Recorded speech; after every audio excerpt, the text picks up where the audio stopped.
Welcome to Spooktober, boils and ghouls, when an experiment gone horribly wrong awakens the undead. Our unsuspecting heroes find themselves in a gruesome saga as the undead rise from their graves, hungering for more than just a midnight snack. Dim the lights, lock the doors, and prepare for a descent into the macabre. We're digging deep on Dissect That Film into the living dead at Manchester Morgue.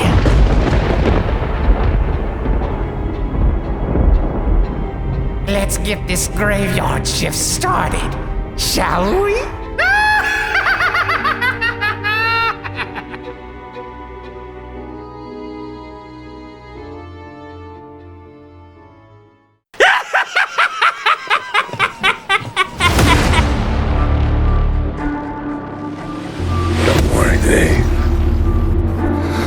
All we want to do is kill you.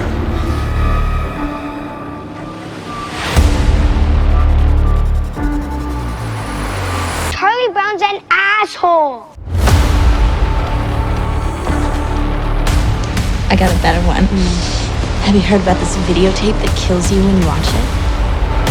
Oh goodness, everybody knows about. Never you mind, it's just a story. Never trust the living.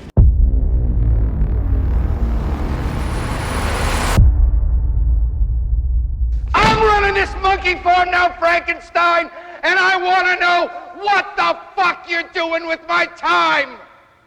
What's going on, everybody? Welcome back to Dissect That Film, a podcast that dissects the good, the bad, and the ugly of cinema. I am your host, Brett Parker. Joining me, as always, my wonderful co-hosts, Dan and Angela of DNA Gaming.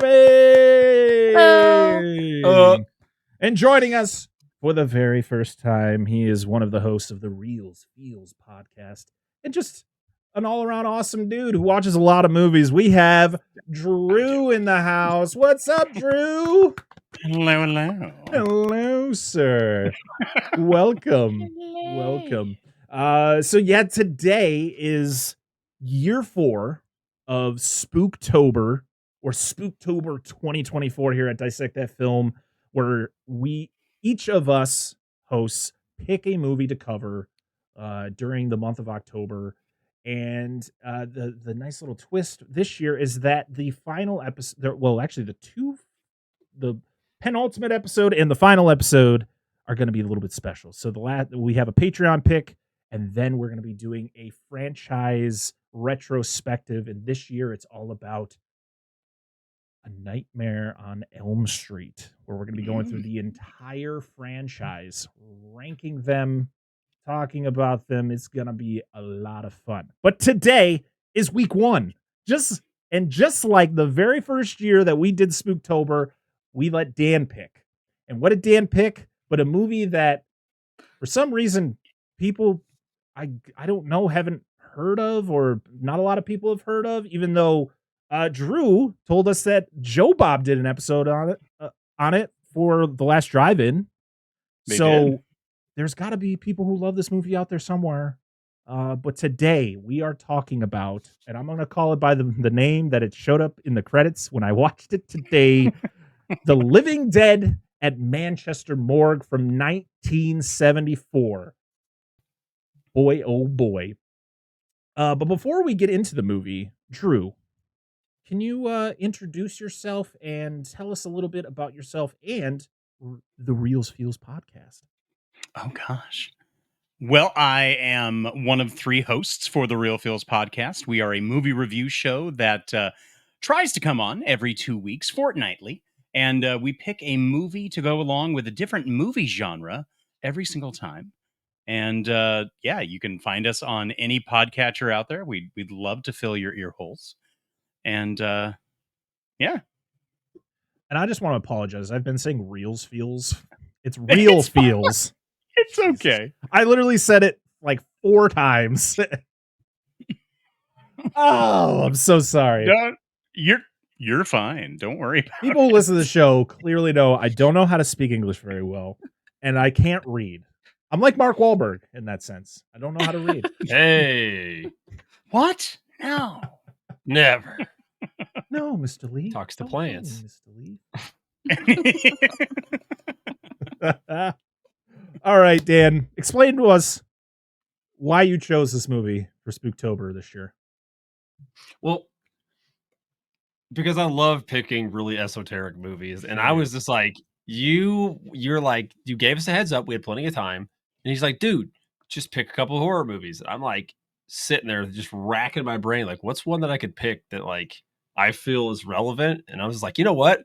We haven't talked about this one for two specific scenes. I remember this movie, and we'll talk about when I get to it. When we get to it, but we watched this a long time ago. I'd actually not seen this movie in a hot minute, and I remember enjoying it then, and I felt that it was, I don't know, I just felt it was obscure enough, and it had that kind of was like zany British twist to it that it would be a fun movie to just talk about on here. And it's zombies. I love zombie movies, so. Drew, what is your history with this movie? So the first time that I had watched it was with the Joe Bob episode, which was, I think, maybe like about a year ago. And yeah, I had a good time watching it. I thought it was just a hoot and a half. It's definitely a difference to probably the normal zombie movies that, you know, we are familiar with out there. There were no set rules at the time that this film came out for what zombies are and how they come about, and, you know, shamble, run, claw, bite. It's a good film. It's a lot of fun. Angela, what's your history with this one? Same as him. It's been a long time. It's been quite a while. 17 or 18 years. Yeah, probably. Wow. Yeah. Since we first watched this, it's been a long time. But like him, there's the scenes that you just don't forget. Ooh, there are a few. There are a few. I'm like, I had to watch this in the morning because I've been on, my work schedule is weird. So I've been having to watch a lot of movies during the day. And so I had watched this early this morning, and I was just like, you know, I'm like, you know, sometimes I just don't care if my kids are around and I'm watching certain movies. This one, if it's like, you might. Yeah, there was one scene I was like, I'm by myself, right? Like, oh my God, what is happening? But yes, they weren't around for that scene. Yeah, ours weren't either. We're like, we're gonna watch that down. No, we were gonna watch downstairs, but then like everybody vacated. We watched upstairs. I couldn't find my fucking DVD, dude. Ah, man. I think we lost it when this is definitely one I storage flooded. Plan on snagging on physical at some point. Is there a Blu-ray of this? There is. Yeah, Synapse. From Synapse. There you go. Yep, Synapse Films has it. I think I looked it up.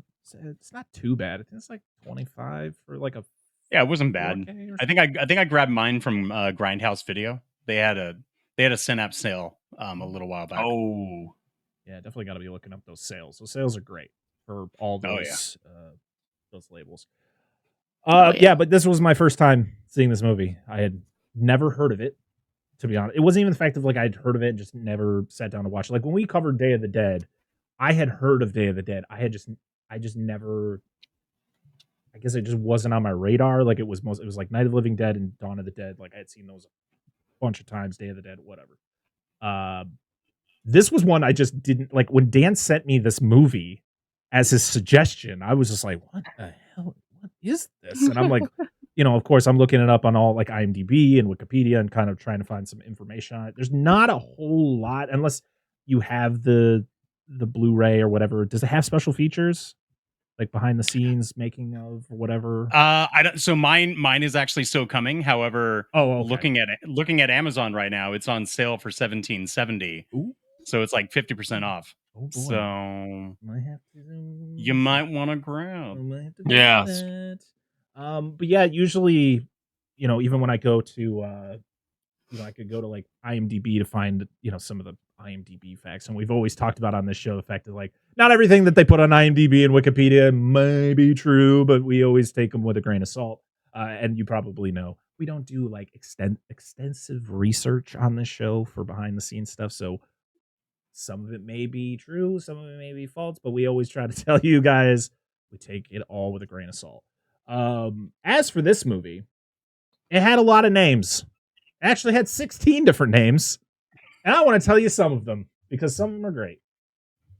So the original title was Let Sleeping Corpses Lie, which when you look up The Living Dead at Manchester Morgue, this is the Let Sleeping Corpses Lie is the title that IMDb gives you.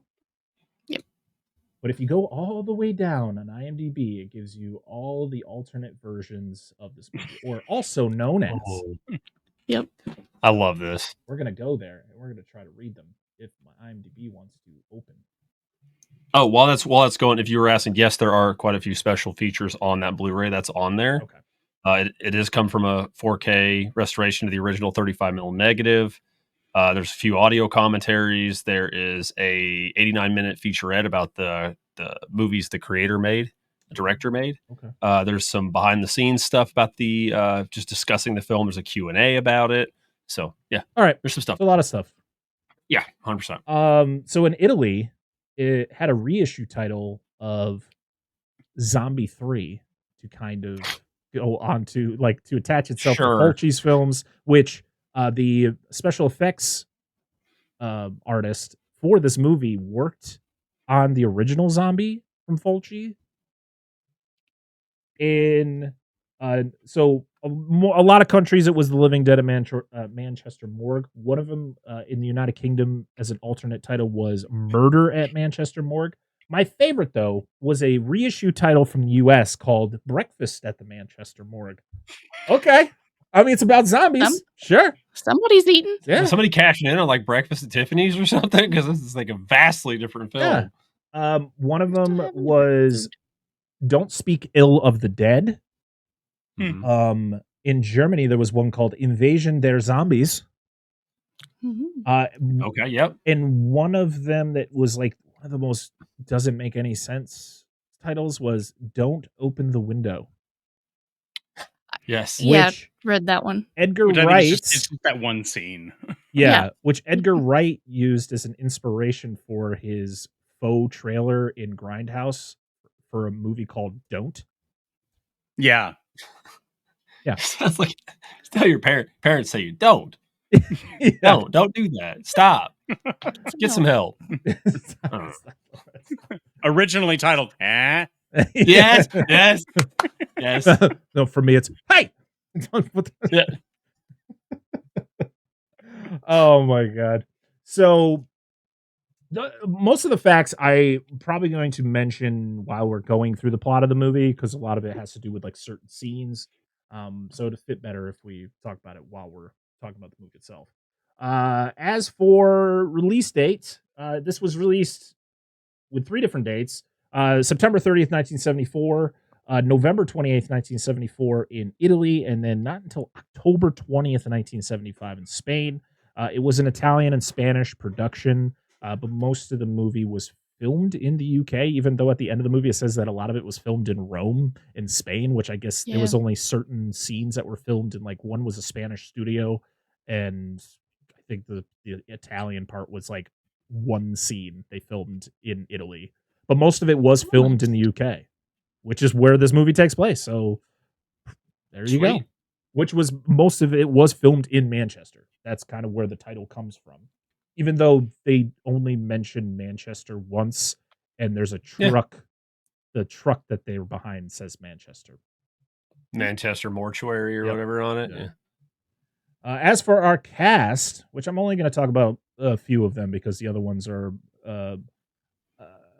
Italian actors who did a lot of Italian work that will never be talked about on the show, probably. So you never know with me. That's true. I guess I'll shout them out just for you. No, go ahead. You're fine. Okay. Well, we have Christina Galbo as Edna Simmons, Ray Lovelock as George Meaning, Arthur Kennedy as the Inspector. Arthur Kennedy was born in Massachusetts. He's from Worcester. That motherfucker. Yeah. Right, go ahead. The one that nobody can pronounce correctly because it is wrong. Worcester? Yes. Worcester, Gloucester. Yeah. All right. You're gonna get mad. Ray Lovelock, who passed away in 2017 at age 67. he was an Italian actor who in this movie was dubbed by I looked this up. the guy? John Snyder? Yeah, John I think Steiner. John Steiner. Steiner. There you go. Yep. Christina Galbo, she literally did this movie in 74 and then did 2 movies in 75 and then never acted again. That the main lady? Yes, that the one who played. Okay, Enya. not the boob lady. You mean not her sister? Well, not the other boob lady, her sister or the wasn't other the boob lady. What? Stop! There Three was, there was a lot of boobs in this. There was a shit ton of. She's the side boob lady. The sister is. Oh, okay. Remember over the bathtub? Anyway, it's not here or there. There's like 3 boob ladies. Okay. Yeah, You right know off the ladies. rip. Aldo Massasso as Detective Sergeant Kinsey, which I'm guessing was one of the guys that was with the inspector. He was there. Giorgio. He was the guy with the mustache that was in the car with him. Okay. Oh, is that him? Yeah. So it was. It was the guy that was with the inspector the whole time. The entire time. Yeah. Giorgio Trestini as Constable Craig. Oh, Craig. Poor Craig. No, he was 3 days from retirement. He was awful young. I know, right? Roberto Passi as Benson. Jose Lafante as Martin West and Janine Mestre as Katie West. I gotta shout out Fernando Hilbrecht as Guthrie Wilson. Oh fuck yeah, dude. And Vincente Vega as Dr. Duffield. I'm just looking at some of the performers who are like in this movie for a decent amount of time. We will shout out Anita Colby because she has the most gruesome kill in this movie. Yes, she does. Her death, I should say. Her death is very gruesome. The special effects were done by Gianetto De Rossi, who did a lot of effects work with Lucio Fulci, worked with Sergio Leone and David Lynch, as he did the effects for the original Dune back in 1984. The spice must flow. He also did effects for Conan the Destroyer. He also did makeup effects for Rambo 3. Nice. Yeah. But one of his most notable pieces that he worked on was The Man in the Iron Mask with Leonardo DiCaprio. He made the mask. No shit. Yeah. I watched that movie quite a bit growing up, actually. And he worked with our boy Dino De Laurentiis. Always got to give him a shout out. We've talked about him plenty on this show. Are you really Dino De Laurentiis? No. What movie did he do with Dino? I don't know all. Well, he was a producer on like a bunch of movies. Don't worry about it. Yeah, with like some of the Fulci ones too, like Zombie 2, City of the Living Dead, House by the Cemetery. Oh fuck. Yeah. What's the bad one with the 35-minute tit shot? Oh no, that's not a Fulci. Was that Hell of the Living Dead? That's Hell of the Living Dead. I always get them mixed up. But no doubt that this movie got the name Living Dead at Manchester Morgue to kind of draw in audiences who were fans of Night of the Living Dead. I feel like you just threw Living Dead and people were like, oh, sequel? I'm on. Let's go. I don't know if that was the case because this came out before Dawn of the Dead, because Dawn of the Dead came out in what, 78? Somewhere. So it was like around there. So like 4 or 5 years before. Yeah. Something like that. Oh, Dan. Gonna be its 50th anniversary this year. Fuck! I knew you were gonna say that shit. I knew it. He told me earlier. He's like, don't say anything. Like, yeah, don't say anything to Parker. Fuck. September 30th. If first premiered in Spain, so very, very close. It just hit it by the time of release. Cool thing about it was that when it came out, it was paired with The Last House on the Left for double features at drive-ins, and woo-hoo, boy, listen, this movie is a comedy compared to Last House on the Left. Right? God. I mean, one of the reasons why I think this movie is so funny is, and I know what they had to do in order to get these films to kind of attract certain audiences. Like a lot of the dubbing is just, it's interesting. It's not terrible, but like sometimes it's just so over the top compared to like what the actor is portraying through his actions. But then you get the voice coming out and you're just like, huh, I'm very confused on the mood we're going with here. This movie wasn't horrible with that. I've seen some pretty wacky dubs for like horror movies, and you're just like, what is going on? Did they cast the wrong guy and just went, we already paid him, we gotta just let him do it, and we just gotta go. Like at least when I'm looking at these people, like I can believe that this is their voice, even though it's not. Especially, it was weird because with our main actor Ray Lovelock, like he is dubbed by John Steiner, and to be honest, I don't know what Lovelock sounded like really, but I could believe that was his voice. It kind of sounded good. There were some moments of like, oh, okay, what is this? Like, to be honest, John Steiner is from the UK, and sometimes I was watching and listening to his voice, and I went, is this a guy who's not from the UK trying to do like a British accent? Like there were some moments I was like, this just seems very forced. Like he's trying to do something different. It is weird. Maybe he's got like naturally he's a different dial, like accent. There's different. He's got like a Cockney. Maybe he's more Cockney accent. Yeah, maybe he's more Cockney naturally, so he has some issues with it. I don't know. Well, he's from Cheshire. I don't know where that would be I don't know. in dialect geography. I don't even know where Minnesota is. So to all of our UK listeners, let us know. Yell at me. Yell at me in the comments. Please do. What's all this then? Oh, jeez. Let's not do that. I wish we got that in this fucking movie. It'd been great. But yeah, that's about it for like the behind the scenes stuff that I could find. Yeah. So, and I don't have any like financials for this movie. It made some money. It made money, I guess. Cinematography, really good. I'll shout out Francisco Sempere. I thought that was good. The music was good for, it's a zombie movie. I feel like it fit it. Yeah, it fit the movie. Giuliano Sorgini. Yeah, there it is. Oh, and did I say the director? It was directed by Jorge Grau, who fake name, but go ahead. Directed this, and then directed a movie in 1987, and then that was it. He's out. Yeah, there you go. I couldn't top this. I tried it once. I was like, nothing's as good as this movie. That's it. Oh, and I definitely got to read the IMDb description of this movie. Oh God, it's hilarious because I remember looking up what this movie was and reading it. I'm like, I didn't get that at all. Like I didn't get the. So here it is. A cop chases two hippies suspected of a series of Manson-like murders. Unbeknownst to them. Hello? Sorry. There's something happening over here. Let me start over with that. No, keep it in. This is nice. Stop disturbing us. Natural. When does the argument start? Come on. Just kidding. I know. I'm just kidding. Okay. I can't read. I'm just waiting for her to peek her head in one day. One day. She's got to peek her head like the door is pretty far out there. So a cop chases two hippies suspected of a series of Manson family-like murders.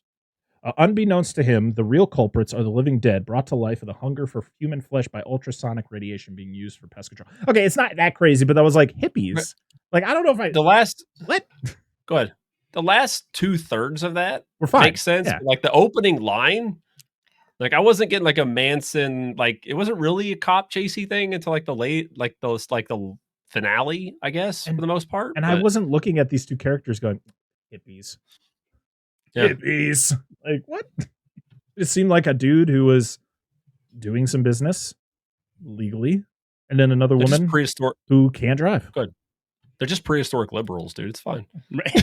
I'm just kidding. Everybody relax. I mean, I don't even see like how like the death of Martin, which is the first thing that the inspectors even called in for, is like Manson style murders, right? I don't know. Yeah, I think they just want to church it up with that first line, like really pull you in. Like I'm confused, and then they hit you with the living dead, and they're like, oh yeah. All right. Well, I think it's time to get into the plot of The Living Dead at Manchester Morgue. Are we all ready? Yes. All right. It is time to dissect that film. Had to make it a little spooky. So we start off at an antique shop, and this guy is putting a Buddha statue on a dresser. Is that what it was? Some type of...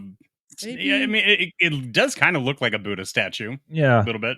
Sexualized a bit like female-ish, doesn't it? It's like, does it look no, it's male? I think like it's the breasts are kind of like... I don't know. That's just me. But he puts it on this table, and then he hops on his motorcycle and drives away. He puts a sign up that says closed for the holidays. And then it goes back into the shop where you see that the statue is gone. And I went, where'd the statue go? Like, I feel like this was supposed to be part of something, and it kind of doesn't go anywhere. Well, either way, like, even when it goes back into the shop and it like zooms in on a painting, you're like, maybe the painting's going to give us a clue. No, it's nothing. It's just... There's nothing there. But then we see Guthrie like fading in and out. Yes. We get this really psychedelic, and hypnotic title card. Yeah. Which is not in the original movie. Like, that is not the original title card. Okay, well, I have to look up and see what I'll put it in the video. What the original title card, if I can find it. Like, if I recall correctly, because I had to look this up just to be sure. That's the Japanese poster for it. Holy fuck, that's intense. All right, we're gonna put that up here too. Is it safe? Is it safe for YouTube? It's almost covered, there. But she's. I mean, it's like. All right, I'm gonna have to risk it for the biscuit. Please do. That is not what I was looking for. But the one I watched first of all, I do want to state. First, I want to state that you need to watch the uncut version of this film. It's 93 minutes. That's the uncut version. Oh, okay. Just so you know, I think you guys watched it on Shudder. If it's on, if that's the one, it doesn't tell you, like it's the uncut version. So. No. So apparently, the version I had was the old Anchor Bay cut, which was about the same opening. You could get it with both openings, which is where it says "Let Sleeping Corpses Lie" is the one I had, and it just shows it during the opening title crawl, and we don't get the cut back on the painting. That's not there. It just he just hits the road. Yeah, it's just weird though. It's just such a weird. It's very weird. Like it's like it again. It's like they're trying to set up for something, and then it just doesn't go anywhere. Like you see the statue later in the movie, but it doesn't. It has nothing to do with anything. But yeah, they even pull it out during the interrogation. He's like, "So, tell me." Yeah, you're like, "What the do you statue?" do with this? I don't know. What do you do with anything? It's a fucking paperweight. Leave me alone. So he is now driving around Manchester, which is I literally found that out after watching the movie. I was like, "Is this London?" I know there's other cities in the UK, so I don't want to just assume it's always London. No, this was Manchester. And this is where we see just a random woman just standing next to a church, and then she just points and then rips off this trench coat and runs through the street naked. Everybody's looking around. Again, no one cares. So this woman, nobody cares. This woman was hired as an extra, according to the director. So, okay, did he tell her to streak, or was that just her idea? And you were just like. This was the comment earlier I made online where like everyone's bored. No one cares. Yeah, that, like just like, man. I would have been like, damn. I think it's what the hell? I think it's just supposed to be like a cultural thing. It's like people are so numb to like the bullshit that's going on around them. They're like, oh, who gives a shit about? Yeah, it's a pity lady. Yeah, it was the 70s. Like, yeah, we lived through the 60s. We fucking know this shit. Like, we know. You needed like a cutscene of like the detective at a coffee shop just going like. Again. Yeah. Just like, so angry. Yes. Just scowling all the time. They hired her after she did this. She did this on her own. I love her like signal though. And she's like, that's this my cue? And he's like, go for it. Wait, so she was hired after this. That means that this wasn't part of the plan. They just filmed this. No, that's what I. Oh, that's what I thought. That's what you found. I was like, oh shit. No. The director's like, I like your style. She's like, style? She's naked. It's just the way it's worded. It almost seems like they're like, oh, it happened. Yeah. Originally hired. I just assumed the way I read it that they saw her doing this and they're like, oh, we want to keep that, so we're gonna pay her. That's good. Do you think like they're just like she's like, yeah, I'm hired. I'm going to be in a movie. And like, she thinks she's going to be like in a lewd adult film. It's like, no, you're just going to be an extra in the background. She's like, can I get naked? I was like, I guess we'll work something in. I was like, just have her run across the street naked at the beginning. Like, all right. Is this going to lead? Is this going to be part of the plot? No, absolutely not. No, it has nothing to do with the movie. No.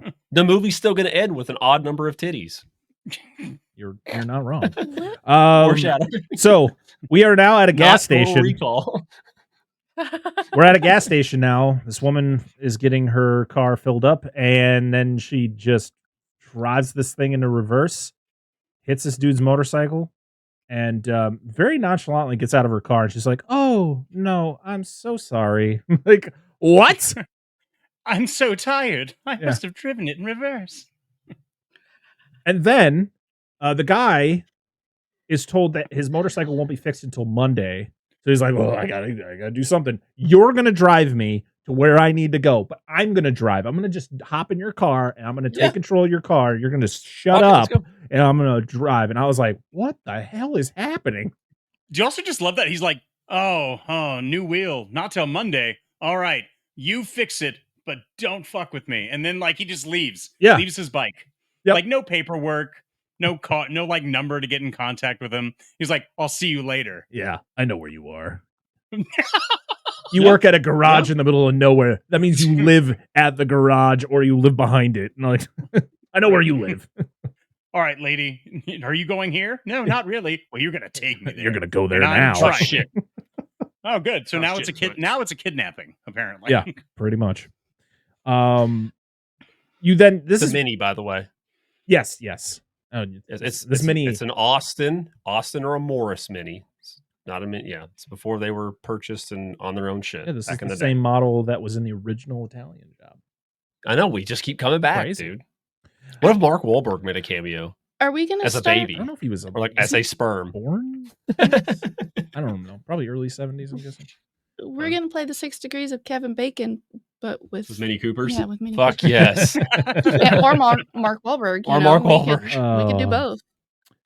So this you do see a glimpse of the statue in the bag, which I guess I really feel like they were trying to do something with the statue, and then when they got to a point, they're just like, yeah, no, we don't care anymore. Let's just focus on something else. What do we do with the statue? Like halfway through, what statue? This is the statue. What is the beginning? We zoomed in on it, didn't wait. Damn it! Put it on a desk later. It's fine. Were we not going with the tribe and like spiritual like area? No. Okay. No, we're doing a machine now. Oh. Okay. Machine. I wish I got that notice. Antiques Roadshow is next week. Okay. No. Show was £4 awesome. £50. Oh yeah. I love though. Did you hear that though? Like when she gets her car filled up, and the gas station attendant is like, he says he says £3, and she's like, oh, how much? And he's like, £3. Do I need to spell it out for you? Fuck. She does seem like she's on another world, man. Like she did do some drugs before she got on this job. That's why she went into reverse and thought she was driving. Oh darn it! Runs in the family. Oh, Jesus. I'm so sorry. I walked into the store when I worked at Walgreens. Oh yeah. Yeah. This. I was like, how the hell do you go in reverse when you're supposed to be going the opposite direction? Well, there's an R. You go down. 3 clicks. 1, 2, 3. You're in drive. I understand George's frustration. We find out this guy's name is George, by the way. Jorge. And I understand his frustration. But this guy's a dick. Through like the whole movie. He is. He's the worst. Kind of is. He's kind of like that guy you just want to punch in the face. He is a victim of circumstance throughout this entire film. Oh, absolutely. But he kind of digs himself into a hole farther and farther every time. Like he's just like, we didn't know his name, and Dad's like, "What's his name?" I'm like, "I don't know. I just referred to him as asshole because that's exactly what he's been." Yeah, well, his name. He's not Brad Majors. That doesn't work here. No. But yeah, they're on the drive to Windermere because that's where he's got to go. You find out his name is George and her name is Edna. And I love when he's just like, yeah, you do look like an Edna. And I was like, what does that mean? What does that mean when someone looks at you and goes, you look like a whatever your name is? Like, what does that mean? It's just a name, man. It's like telling a lady that wears makeup a lot and then the one day she doesn't. and then you're like, "Are you feeling okay?" It's like, "Yeah, I just don't have makeup on, thanks." I think I was just talking about this with my wife about Pamela Anderson because she's promoting a movie, but like she just is like natural now. Like she doesn't wear makeup and stuff. And I'm like, cool, good for her, man. Like, but I guarantee there's people on the internet like, what's wrong with Pamela Anderson? Like nothing. She looks like She's shit. fine. She looks fine. Like, I mean, Jesus. Why is she not naked on a boat? Because she Where's did Tommy it. Lee? Because she did it a lot back in the day, and now she's tired of it. She wants to just She's relax sick of and boats. enjoy being. I think she's like 60 now. Like, She wants to be yeah, clothed. she's. Yeah. Is And Barbarella still relevant? Wait, she was in Barbarella? Or is it no? Oh, sorry, Barbed Wire. Barbed Wire, yeah. That's it. That's what I was like, She wasn't Stripperella. oh, maybe that's Wasn't she voiced the main character in Stripperella? is that was a thing? What are you talking Yeah. about? How do you know this? It was an animated show on Spike. Oh. Stan Lee had something to do with it. Of course How he do you did. know this? Stan Lee had something How to do do you with it. know? Oh, okay.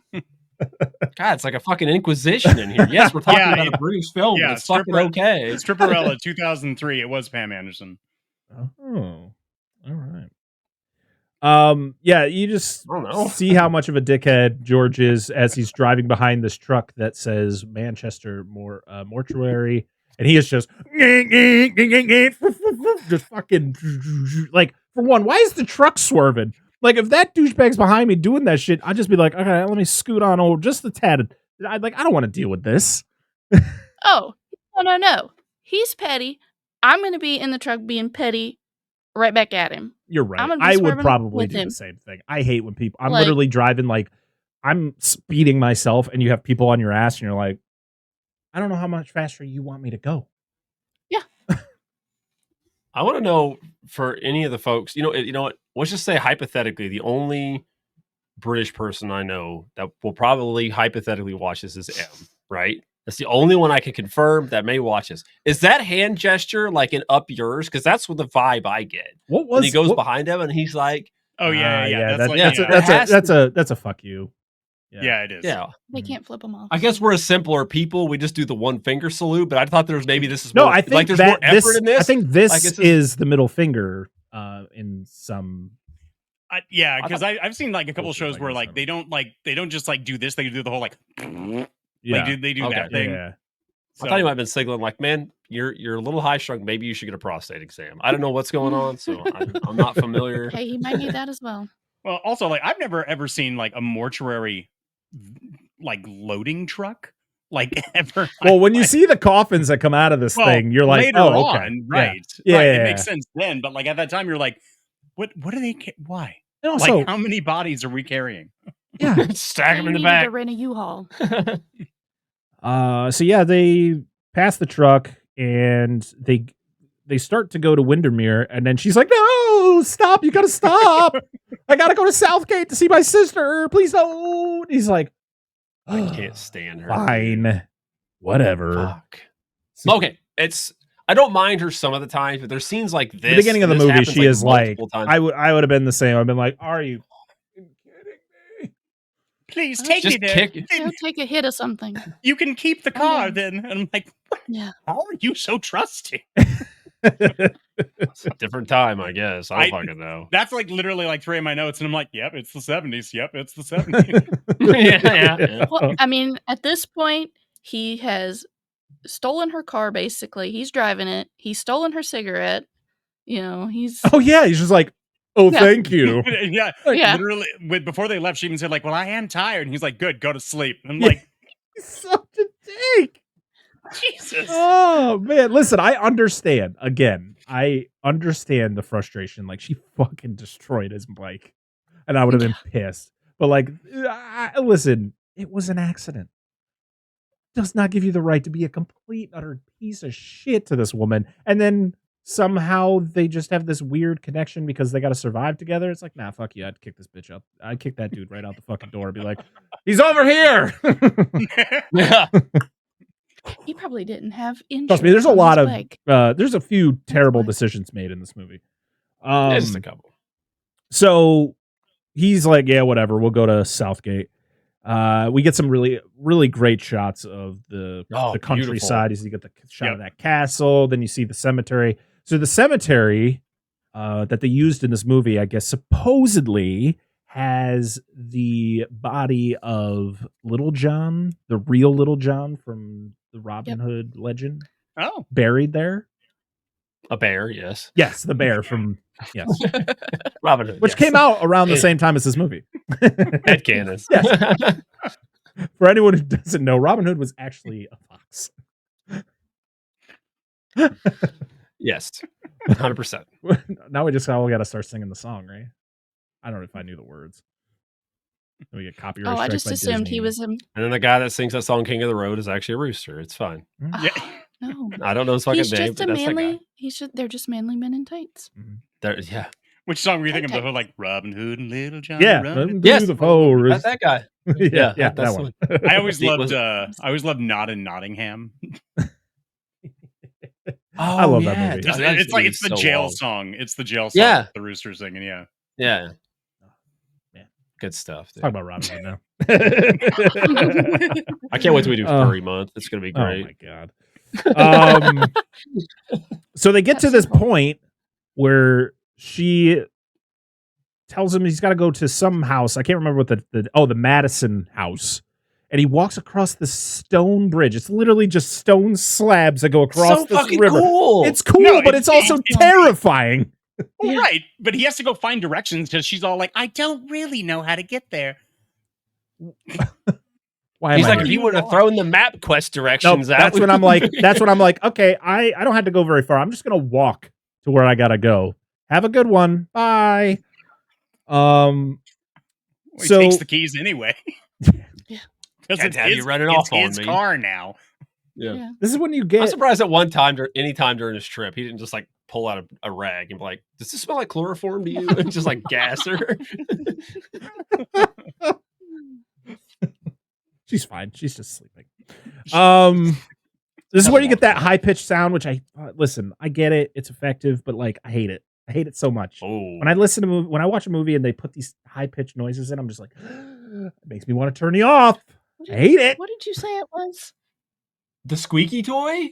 Oh, Not the high pitch. Did you hear the squeaky toy in the back? Like really loud? No.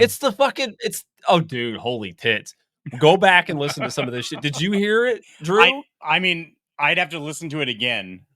Like it's supposed to be like a bird or something, but it sounds like a fucking squeaky toy. I'm like, dude, it's I do know what you're talking about. It's from Rodan. It's the little Oh.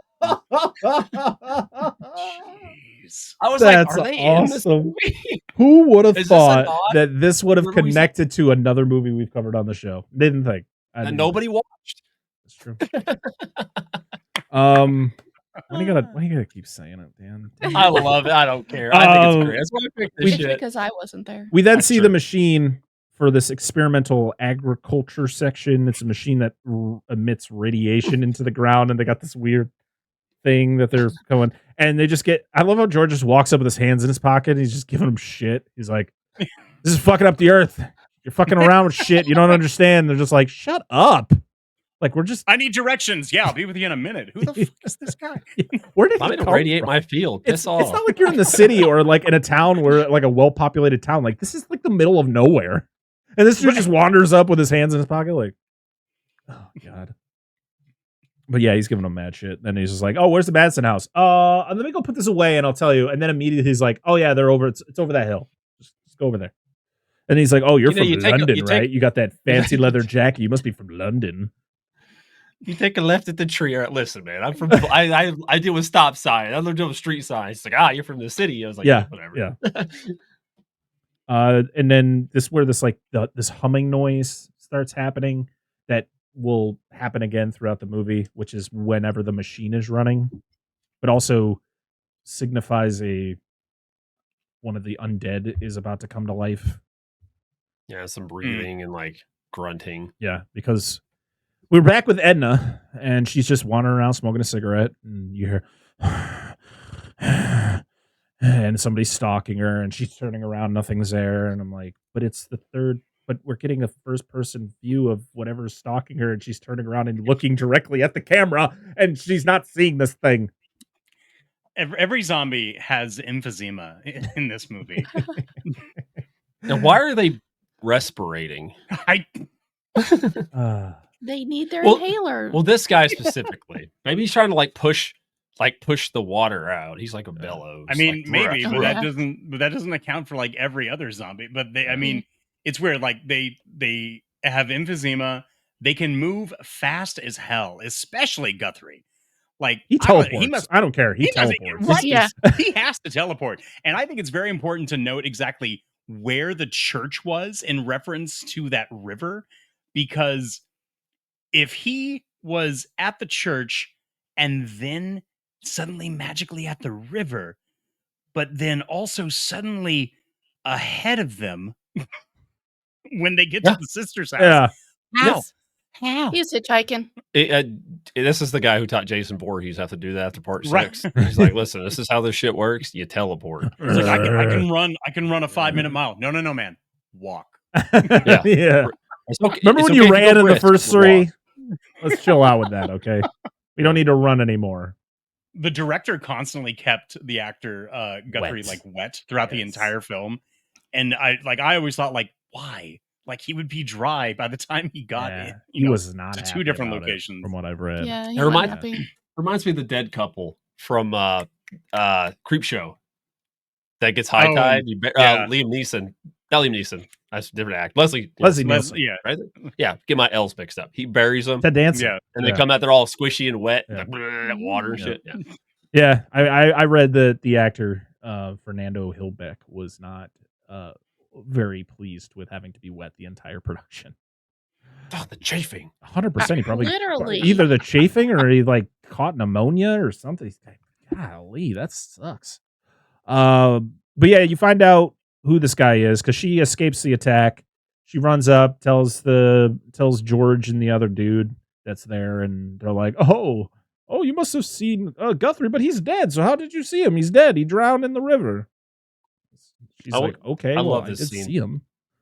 I just want to say how much I love this scene. We kind of danced around it because, like you said, she looked. We talked a little bit about it because she looks, and you don't see the guy, and then you kind of see him walk in out of frame. Yeah, it comes around the music wall. Starts getting really, it gets really intense. It starts going for it. And it's just, I love this scene. It's clearly an homage to Night of the Living Dead. The initial scene at the cemetery, but we don't get the coming to get you, Barbara.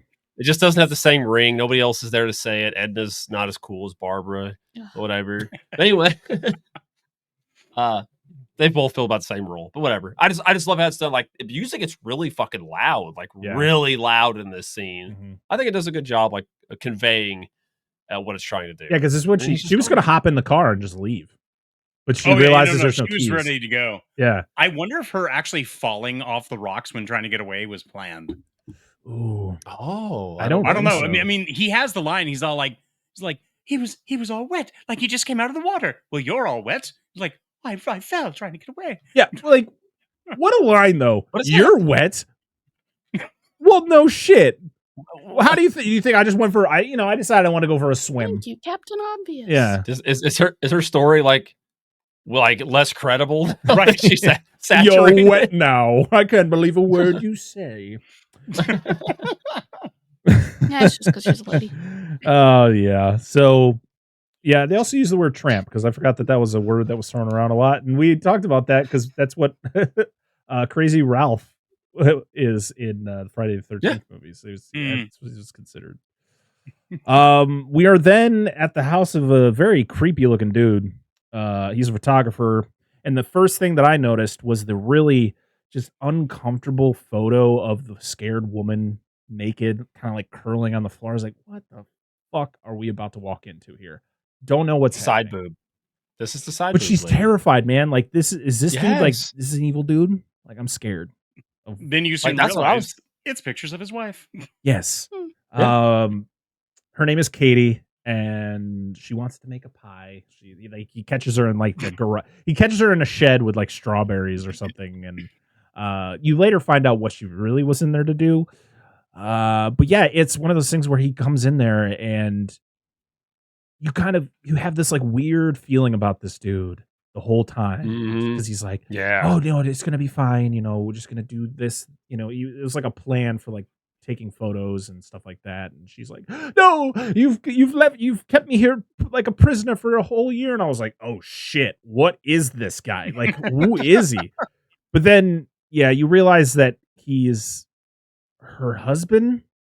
Yeah. And I was like, okay. And he like goes down to the waterfall and is just taking pictures of a waterfall. And I was like, you're still kind of creepy though, dude. Yeah. Like he needs to get this flower by moonlight or something. Yeah. I was like, okay, dude. Sure. Whole situation is kind of creeping me out. Just a little bit. And he himself is just a really fucking creepy looking dude. 100%. Yeah. No offense to the actor. Yeah, He did a great job. Appearances and everything, but your appearance creeping me out. Yeah. George, again, literally a note right after this is George is kind of a dick. Yes, I just want to keep iterating that throughout this episode. Yeah, 100%. We're back with Katie in that shed. This is when we find out that she's into drugs, and you find out a little bit later why she was there for the year, but we'll talk about that in a little bit. But she lights this fucking tiny tea light, and it illuminates the entire shed. Of course. I mean, you were just referencing like Friday the 13th. I mean, the moment that she lights that tiny little candle while she's going to go to bed, it illuminates the room too. It's like, holy crap, I need to buy some of these tea lights. Jesus. But yeah, she uses it to shoot up because she's a heroin addict. She tries. Oh, that's right. Right as she's about to do it. She's about to. She hears some noises. Squishing. Yeah. And then she sees the water trail on the ground. Yeah. You see the footprints. Guthrie behind the inflatable. Guthrie, what are you doing in here? Me. You're supposed to be at the cemetery, you silly goose. What are you doing How'd here? you get in there? Yeah. That's how he travels downriver so fast. In the floaty the tube? raft. No, he's just laying on How his is he back. getting over the rocks? It's a technicality. He's just like, all right, guys. Oh, this is my stop. Just rolls off. Yes. Well, technically, as long as he's not like completely waterlogged, would he just float downstream? Would it be faster? Why the boat? I mean, sure, but still. He's just like, then he'd have to go. See you later. He'd have to go back upstream to get to the church. Maybe he's like David Hasselhoff in the SpongeBob movie. Yes. Got to grab onto that back hair. Yes. Oh, gotta have a SpongeBob reference. There's your. There's your one. There it is. I mean, it has to happen. Oh, absolutely. It wouldn't be an episode without it. So yeah, she escapes the attack because you find out it's the same zombie that we saw before. It's good old Guthrie, and he attacks her. She literally just picks up a chair and just smashes the window out, jumps out. You get she's fucking smart. You get the whole shirt tear, which I was expecting a titty to flop out, but it didn't. Not this time. She's constantly screaming, "Martin, Martin!" Yeah. She runs down to where Martin is taking his pictures, and she's trying to tell him what's going on. And of course, he's like, "Ooh," not believing her until the zombie shows up and attacks him, chokes him out. She had a good head start, and that's again, they are quick. Yeah, she is bolting, and he's like fast walking, I guess, but like still catching up behind. It's like a video I watched where it was like what you don't see from like Friday the 13th, and it's literally like it's like only when the camera's not on him, and it's like the camera goes to like the person running away, and it's just Jason like, and then when they turn the camera back, he's got to do the walk again, but he's behind the mask going. That's what these zombies do. The camera's not on them; they're sprinting. Yeah, that's just fucking. Oh man, but so Martin's killed by the zombie, but he's just choked out. And then George and Edna show up right after it happens, right? And then we go to the next day, and they're investigating Martin's body, and it's just covered in blood. I'm like, was the zombie eating him before he left? Like, that's the only thing I could think of, because the dude was just choked out. Then the zombie turns and like goes after them. like Guthrie like ducked away as soon as the car came. Yeah, up, he was like, because oh, he was like, ah, ah. And then he bright light. Yes, you can't do lights. And then I Well, guess he went back for a snack. Yeah, maybe Because they say that the chest cavity was like caved in. Yeah. All right. No, Yeah, he he must have didn't been do a that. He very just- strong man. Late night snack. He just choked him because, like, I noticed that too. Because Angela and I were talking about it. I was like, he gets like, his name's Guthrie, right? Was that his Guthrie. name? Guthrie. Guthrie. I'm sorry, the Yeah. zombie. Did you Guthrie. say Jeffrey? I don't know. It's just a name. It's close enough. Anyway, he gets bonked on the head twice by a rock by Martin before he dies. Yeah. You think it's like his blood that got on him? Because when it cuts away, like after he's dead, there's blood all over his neck. But here's the thing. When he gets I mean, up. it could be. I mean, like, I guess maybe he could have bled on him as he was like, I don't know, like just smashing in his chest. Yeah. Maybe. Well, here's one thing about this movie, and this does happen in other zombie movies, and this kind of has somewhat of a formula to it to other ones, even at this time, is it's very slow with your violence. Like you don't really get like even this scene. It's like there's a little bit of blood on his head, and then like him getting choked out, but there's not graphic violence. Sure. Not yet. Not Like yet, right? Yeah, there is a Give it build time. up to it. But anyway, go ahead. Yeah, I mean they're there to investigate. George is pissed off because he can't leave, but it's like, dude, you were here when the dead body was found, so that's kind of how police works.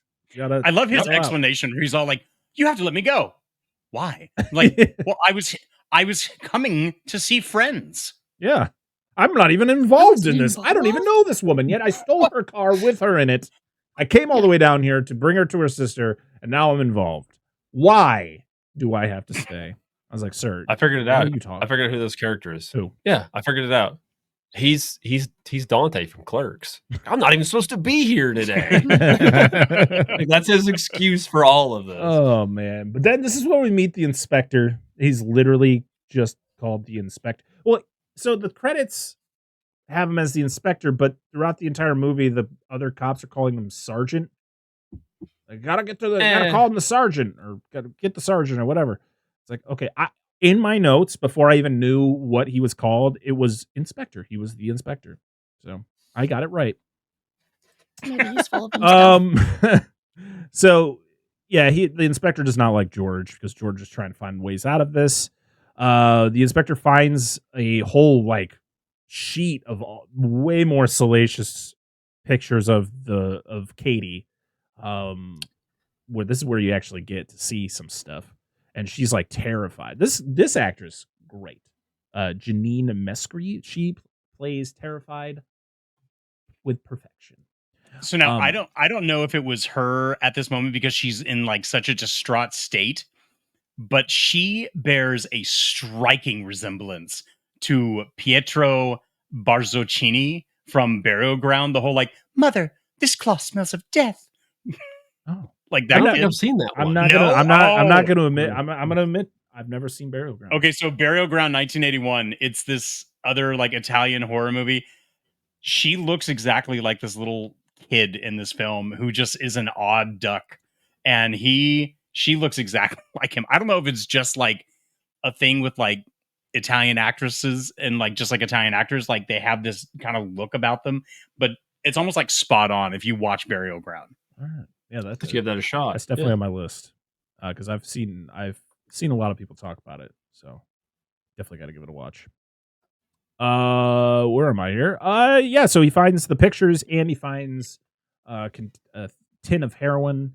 So then you find out that Martin had brought her up here as like a rehab type thing to kind of for her sobriety. And she was kind of falling back into the drugs behind Martin's back. And she looks like shit. Also, she just watched her husband get killed, so not looking so good. So Martin, not as crazy of a weirdo as we thought. He's still creepy. Yeah, very much so. Still creepy.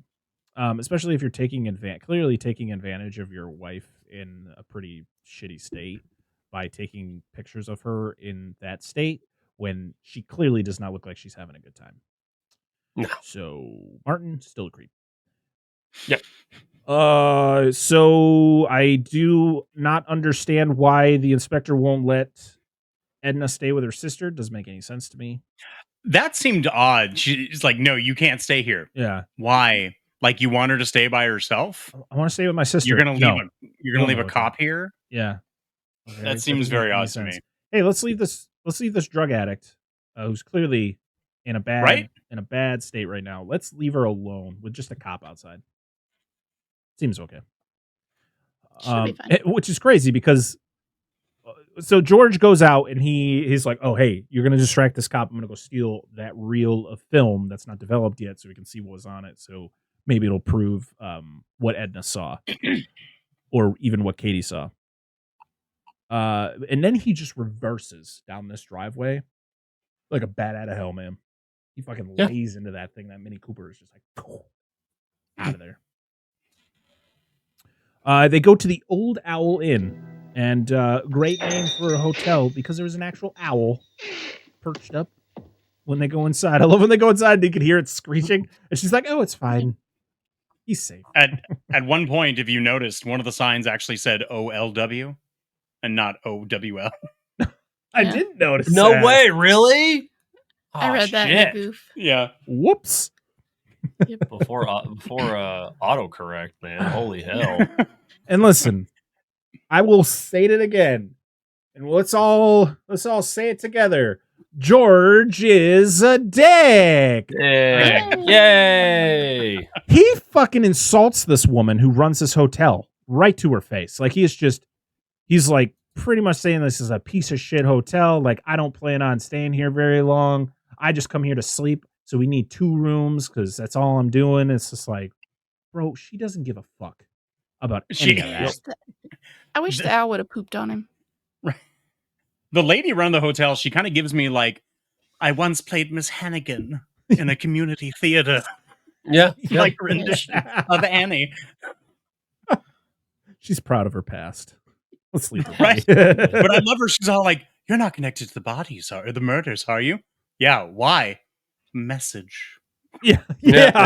Like, what? Why isn't she smoking this whole time? I feel she should be smoking. I'm like, am I like part of an Agatha Christie novel now? What's going on? How do you know? Small town. Yeah. Where's was it Hercule? What the hell? Perot. Yeah, where he just shows up out of nowhere with the biggest mustache. Absolutely. We have a mystery on our hands. Oh man. But the hilarious thing is they're like, no, you cannot stay with your sister. Immediately gets a hotel, gets a notice that her sister was sent to the hospital. Like, maybe she would have been okay if her sister was there. You guys suck. Literally. Oh man. Not these overbearing police who choose to smoke in her house. Ooh, remember. It was the style 70s. At the time. I didn't, right? 70s. The 70s. Yeah. I need you to go outside and smoke, not in my house. Thank you. Can you also not like peruse through naked photos of me? Thank you. That'd be wonderful. Where are you? Hey, excuse me. Where are you taking? No, you stay in this room. I don't trust not you. In the bathroom. Get out of here. Are these not evidence? Well, wouldn't you take the evidence outside? Was there not another exit through the bathroom? Okay, just climb out the window. I also love the fact that like he took her there for like rehab.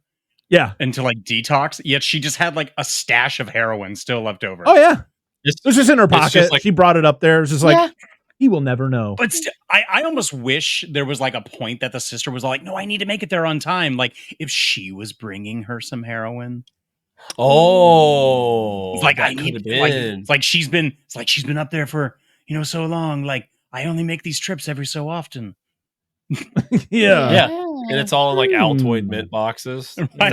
I brought you strawberries. Yeah. Mark can't understand. He's like, I don't like strawberries. I like rhubarb. I like the Altoids. You're allergic. Why does she keep bringing them? I brought you winter mint Altoids. I love Altoids. This doesn't look like an Altoids, Grandma. One of my favorite things, every time I go see my grandma, she would always have a tin of fucking Altoids. They would have been out at that time. Were they from London? Well, Altoids? Yeah, I feel like Altoids have been around since like the 40s. So, In 1780, Holy Smith and Company in London Wow. created the Altoids brand. Wow. I didn't So expect Altoids that. mints were introduced in the United States in 1918. But Huh. I don't know when did they come out? I don't know. So they were originally invented to relieve intestinal discomfort, but their advertising in the 1920s claimed they were an antidote to stomach poisons. It would have been the perfect So- thing. Not to make this really creepy, Yeah. but my grandma's here. I have part of my grandma here. And it would have been perfect if I just put her in an Altoid thing. It would have fit perfectly because that was like our thing, you know? Love you. All I got from Yeah. my nana was like Werther's Werther's. originals. Yeah. Aw, those are Yeah. good too. She's in a very nice ornate tin up there. She's fine.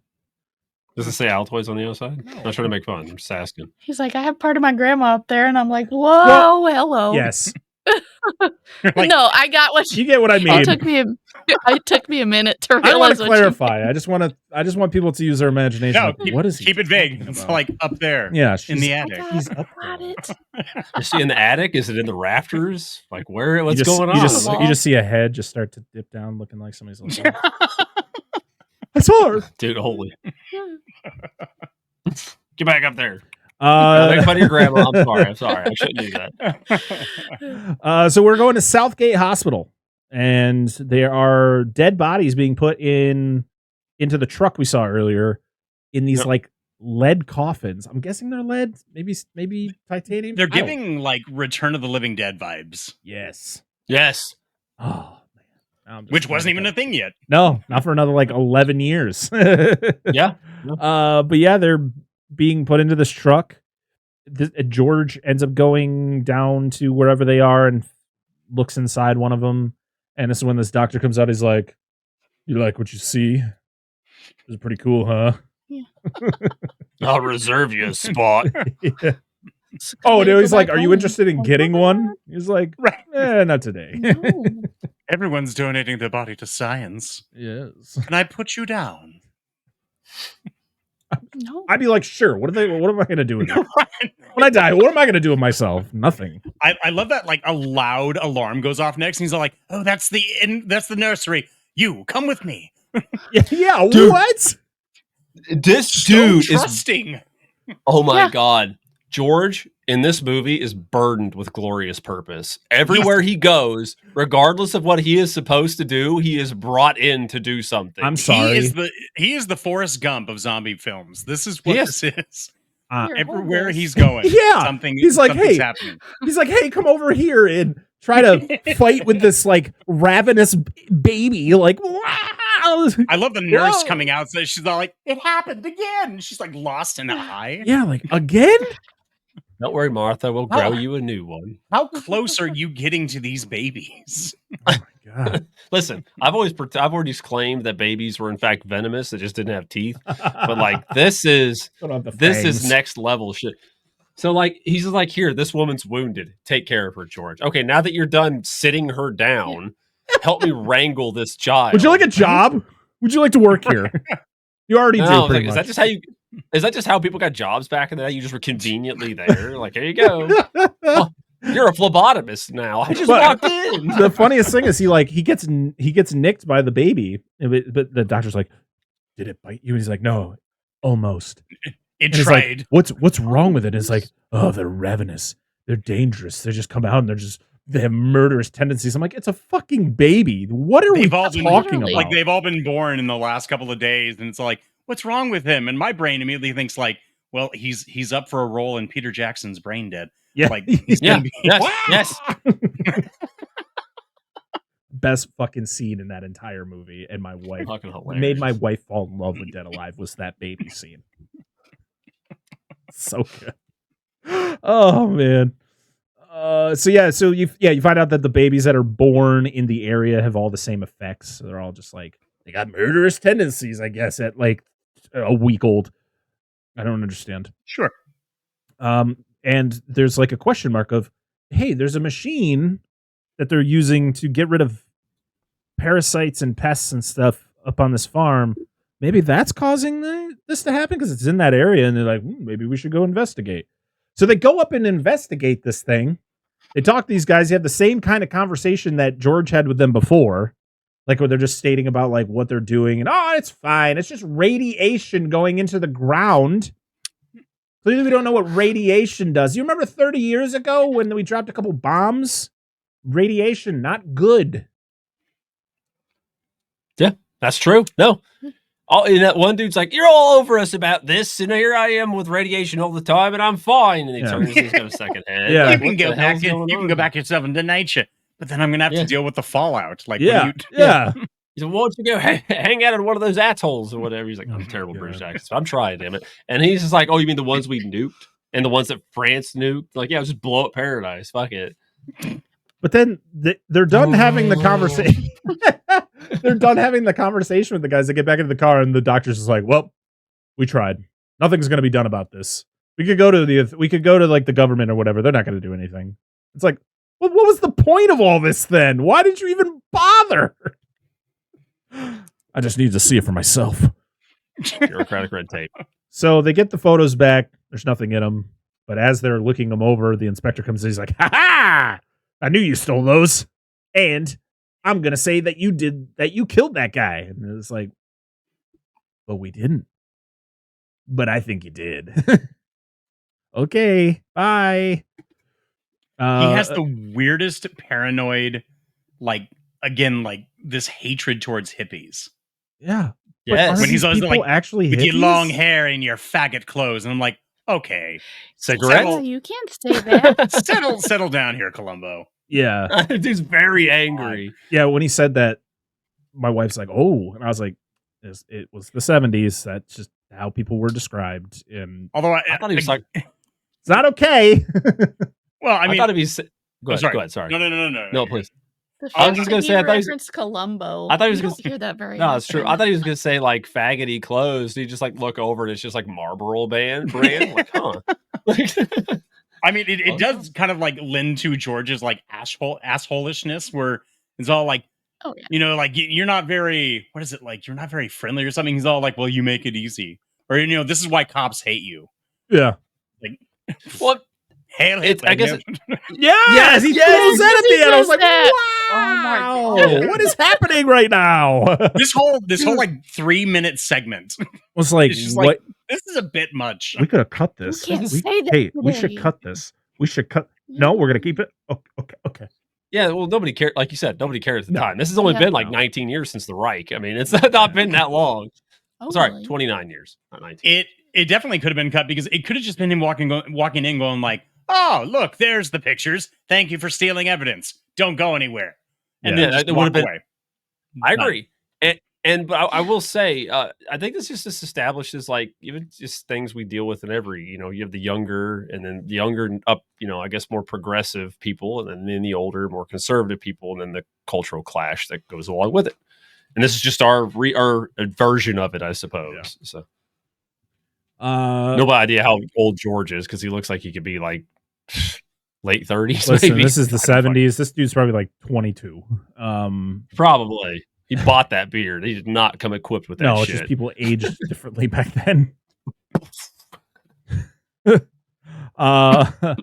So He was born in 1950, so this is when the shopkeeper shows him the newspaper with the picture of the dead body of Guthrie. I'm like, was that a thing where we just put a picture of a dead body on the front of a fucking newspaper?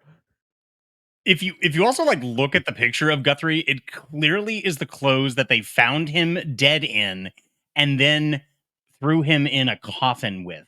Yeah. Like nothing was changed. They just left him in the same clothing. I think that's because they mentioned that the same shopkeeper mentions that no one wanted to bury him because he didn't have any money. Right. They didn't want to like cremate him. And I'm like, right. Because it would cost doesn't you if really he didn't have any money. Yeah. I mean, yeah, I guess it costs money to set someone on fire, but yeah, just to burn them in the field. Like, this is good enough. Ethical practices. But I always find it funny when movies are just like, oh, hey, here's the body. And it's like on the front of a newspaper. It's like, okay. Is this normal? Yeah. here's the mutilated body of so and so's victim, and you're like, what? Children could see this. You need like Joe Jameson going like, where did Spider-Man get this picture? Yes. Yes. But that's when Edna's like, that's him. And then they run out and they drive away, and the inspector's like, somebody's gotta go follow them. Go. Get out of here. Well, George was convinced. He's like, oh, well, then he has a twin. Thank you. Goodbye. Yeah. He's like, I don't believe any of this bullshit. But George brings her back to the cemetery, and as they're walking through the cemetery, god damn, those crows are loud. Like, yes! I'm like, Jesus. We know you're there. It's a cemetery. We get it. What was the audio mixing? It's like right next to the microphone. Jesus. It's the crows we heard in the parking lot after we watched the movie. After we watched Beetlejuice. And they were like calling back and forth. They would scream and then like, insert crow noise here, and you'd wait a second, and then you hear the same thing from like 3 blocks over, and you're like, this is a conversation we're having. This is this. The guy's like, I want more crow sounds. Turn up the crow sounds. And then you hear noises. I was like, what kind of fucking bird was that? Where did that come from? Like, what is this? I don't know what it's like in England land, but he's got a fever and he needs more crow. Yes, thank you. Oh man. So there's somebody in the basement, and they're just like, all right, let's go to the basement. I'm like, this is when I went, what are we doing? Scooby-Doo ass shit. What are we doing? Bye. Let's go. Yeah, we're going to the basement to investigate the loud noise, which we shouldn't do. Again, we're down there. We see some coffins, and George is like, let me open them and see what's inside. And then he finds Guthrie's, and there's no one in it. And then he finds a dead... He's just in the bathroom. Yeah, he finds the body that's bleeding from the crypt. The door gets shut on him. And then Guthrie comes out of the shadows. He's like, what's up? What? Get at him and swallow. My notes immediately were like, where the hell did he come from? Like he was clearly not there. This room is illuminated by a candle. I should see everything. Yes. By the tea light candle that's just put in a corner. Just it's like a mag light turned on. This is just from a candle I found. It's from 1840. They don't make candles like they used to. When it's made from the hair of an ass and the wax of an elephant. And we used whale blubber for the oil. I don't know. Hell yes. Then an attack ensues. They kind of just you have Edna trying to get out the door, and of course you got the camera they're like, let's get right up her dress. Let's get real close and let's see her just Can you just spread your legs and just flail them around a bunch of times so we can see her underwear about 50 times? Just keep doing that and scream. And Guthrie's confused because he's going to attack her, and then George's like, over here, and he's like, and just, all right, I'm going after you. He stabs him in the back with something. I don't know what it is. Sharp piece of wood. That's all I could tell. I'm guessing it's like some scraper for. Do they cremate people here? Well, because it had a pointy end, but then it had a cylindrical top. So I don't know what it would have been, unless it was driven into the ground and it held something in the cylindrical part. But yeah, he stabbed him in the back with the pointy end. He goes right through him at one point. Oh yeah, he stabs him like 3 times, and nothing happens to him. He's just like, oh, all right, and then he does like some sort of trick where he wipes the blood. I like this. He wipes the blood off of the side of the crypt, which is the blood of the dead body, and he puts it on the other dead bodies, and I guess that kind of wakes them up because it has to be blood from the living. Well, he knows that now he needs backup. Yeah. And he's like, like 2 against 1, no go. 3 against 2, better.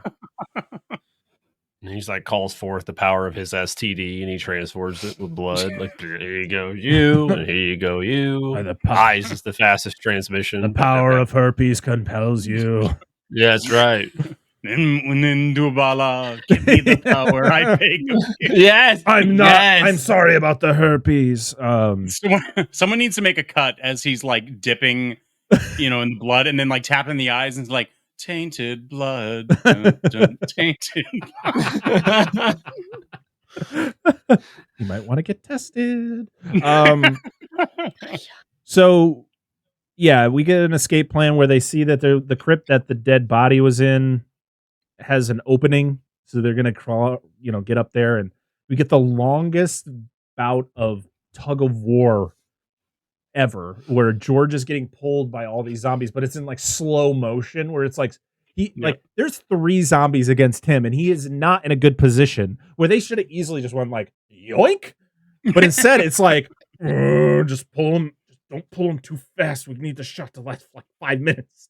And he's just like, oh shit. It's hilarious. Oh my god. Yes. Yes. But as soon as I got up there, I went, kick the ladder down. Oh, we're not going to kick the ladder down? Yes! We're just going to let him keep climbing the ladder, and then you just knock one of them down, and then the ladder... These are like smart zombies. They probably were just like, let me just get this back up here. Yeah. Dude, it's like Resident Evil 4, dude. Just they put the ladder up, you kick the ladder back down. Yeah, They'll keep exactly. trying, but it ain't gonna get them nowhere. The ladder gets knocked down when George kind of almost falls all the way down, but he was like holding on to the edge. And he finally gets back up there, and their immediate response, they go out, and the cop that was told to follow them shows up. Craig. Hello, Craig. Hello, Craig. Hey, You seem to be here at the mortuary. They're at that cemetery, sir. What are they doing there? I don't know, sir. I'll go check.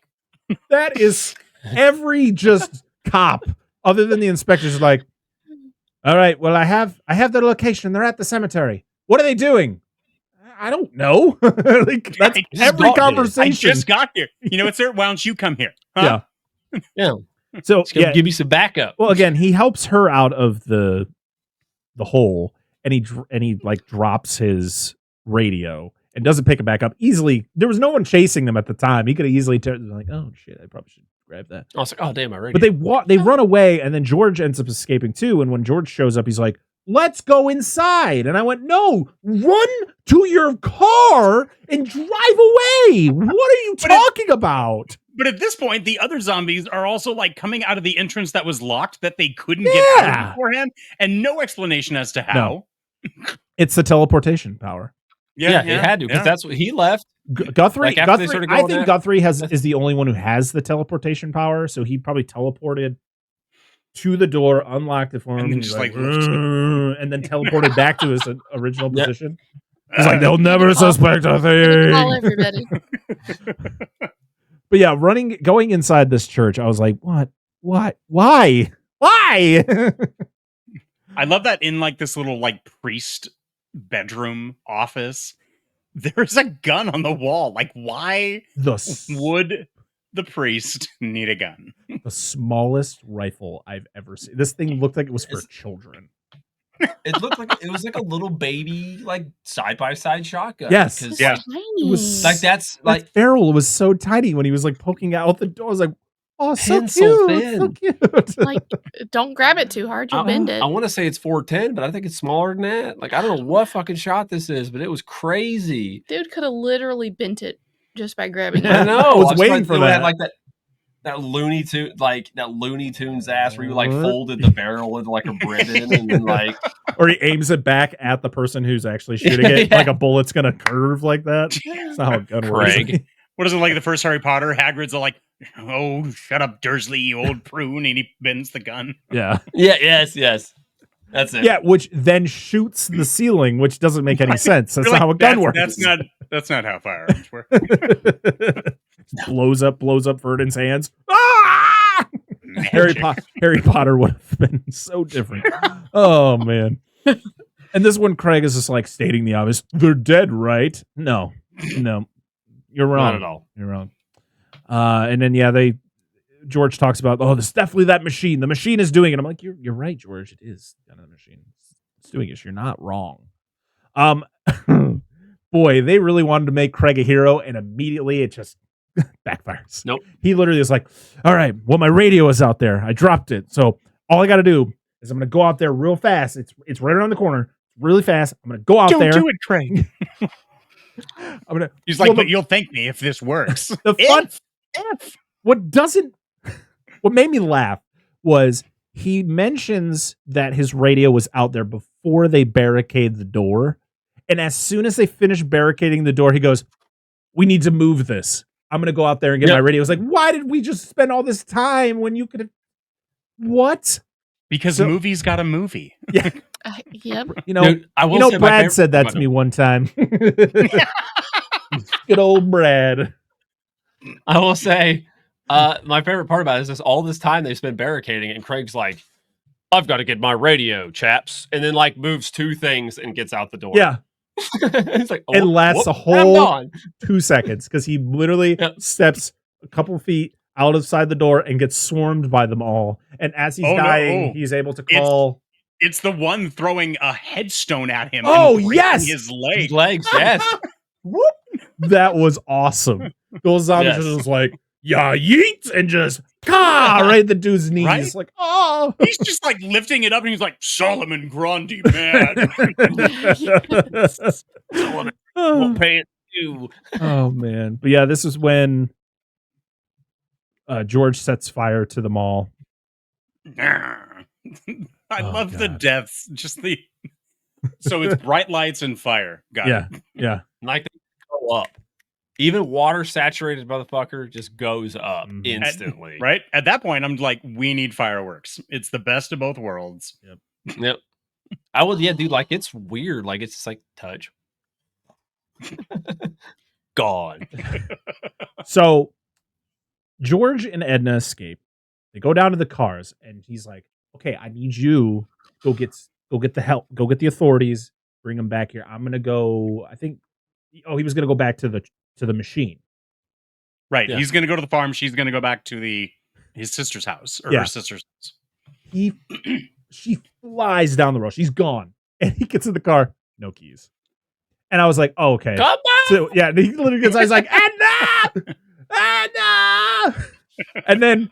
So he's got to walk or he's got to run or whatever to get to the machine, which you would think it was like, oh shit, it's going to take him a while to get there. So it's going to like bad shit's going to happen during that time. No, the movie has fast travel. It's okay. Nope. Yep. He's there in the next scene. He's at the machine. I was like, okay, so there was no point in that whole I don't have keys to this car thing. Which, like, I want to know the exact distance, because if the whole idea is that, like, oh no, we've extended the radiation to 5 miles. Like, where is it in point to everything? I mean, I guess we get the whole thing where he goes to the machine and he like rages against it. Yes, he does. He does. There was no bulls on parade though. We were on a farm though. Yeah. Dude, oh my god. I want somebody to make a cut of that scene. Bulls on parade! While he's crashing shit. That'd be fucking awesome. So yeah, he wrecks the machine, and I just love how all the people who work at this machine just hop in a fucking van and just like, bye!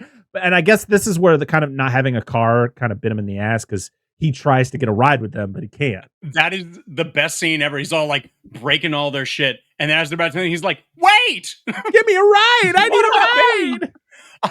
I know I'm destroying your property, but don't leave me here. Come on. I'm clearly a danger to myself and others.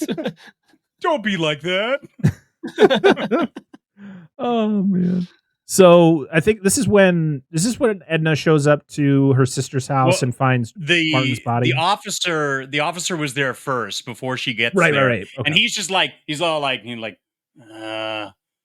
8 across, word for porcupine. Like he's like doing like a crossword puzzle or some kind of shit. And then suddenly, Wheezy Martin comes up and and I guess kills him. Yep. Which to me at that point, I'm thinking like, hold on. It's literally been 24 hours. His body's just been left out there? Because he's just been laying on that bank for a while. Like, what? Why was it not taken away? Why are they even still at the house if the sister is gone? Like, she's at the hospital. What are we doing here? Right. Why are they still there? I mean, I guess they're still investigating it because it's technically a murder, but it's like they're going through. They're hoping to find more booby photos. Yeah. They're like, That's probably. she's like, yeah, they're like, oh, she's not here now. Now I can go to the bathroom. She will never Right. touch me. This is Party Central. We have nudie pictures and heroin. Let's go, guys. Whoa. This puts plastic wrap over the photos. Like, I don't want to stain these. These are evidence. Oh. We ready for a gooey time? Oh, so the inspector goes to the cemetery and he finds the bodies and he's like, "Bah, that George and Edna, they did it. They killed them." And this is when it comes up where when we talked about the description that IMDb gives on this movie and they talk about Manson like murders. This is where it comes from because who is this dude? Who is this other guy? Oh, he's the oh, good gosh. What he is the not the Undertaker is the wrong word. Oh, he was the mortician. Mortician. Okay. Yeah, so he because he had just got done checking the body somewhere else and then the cop was giving him a ride.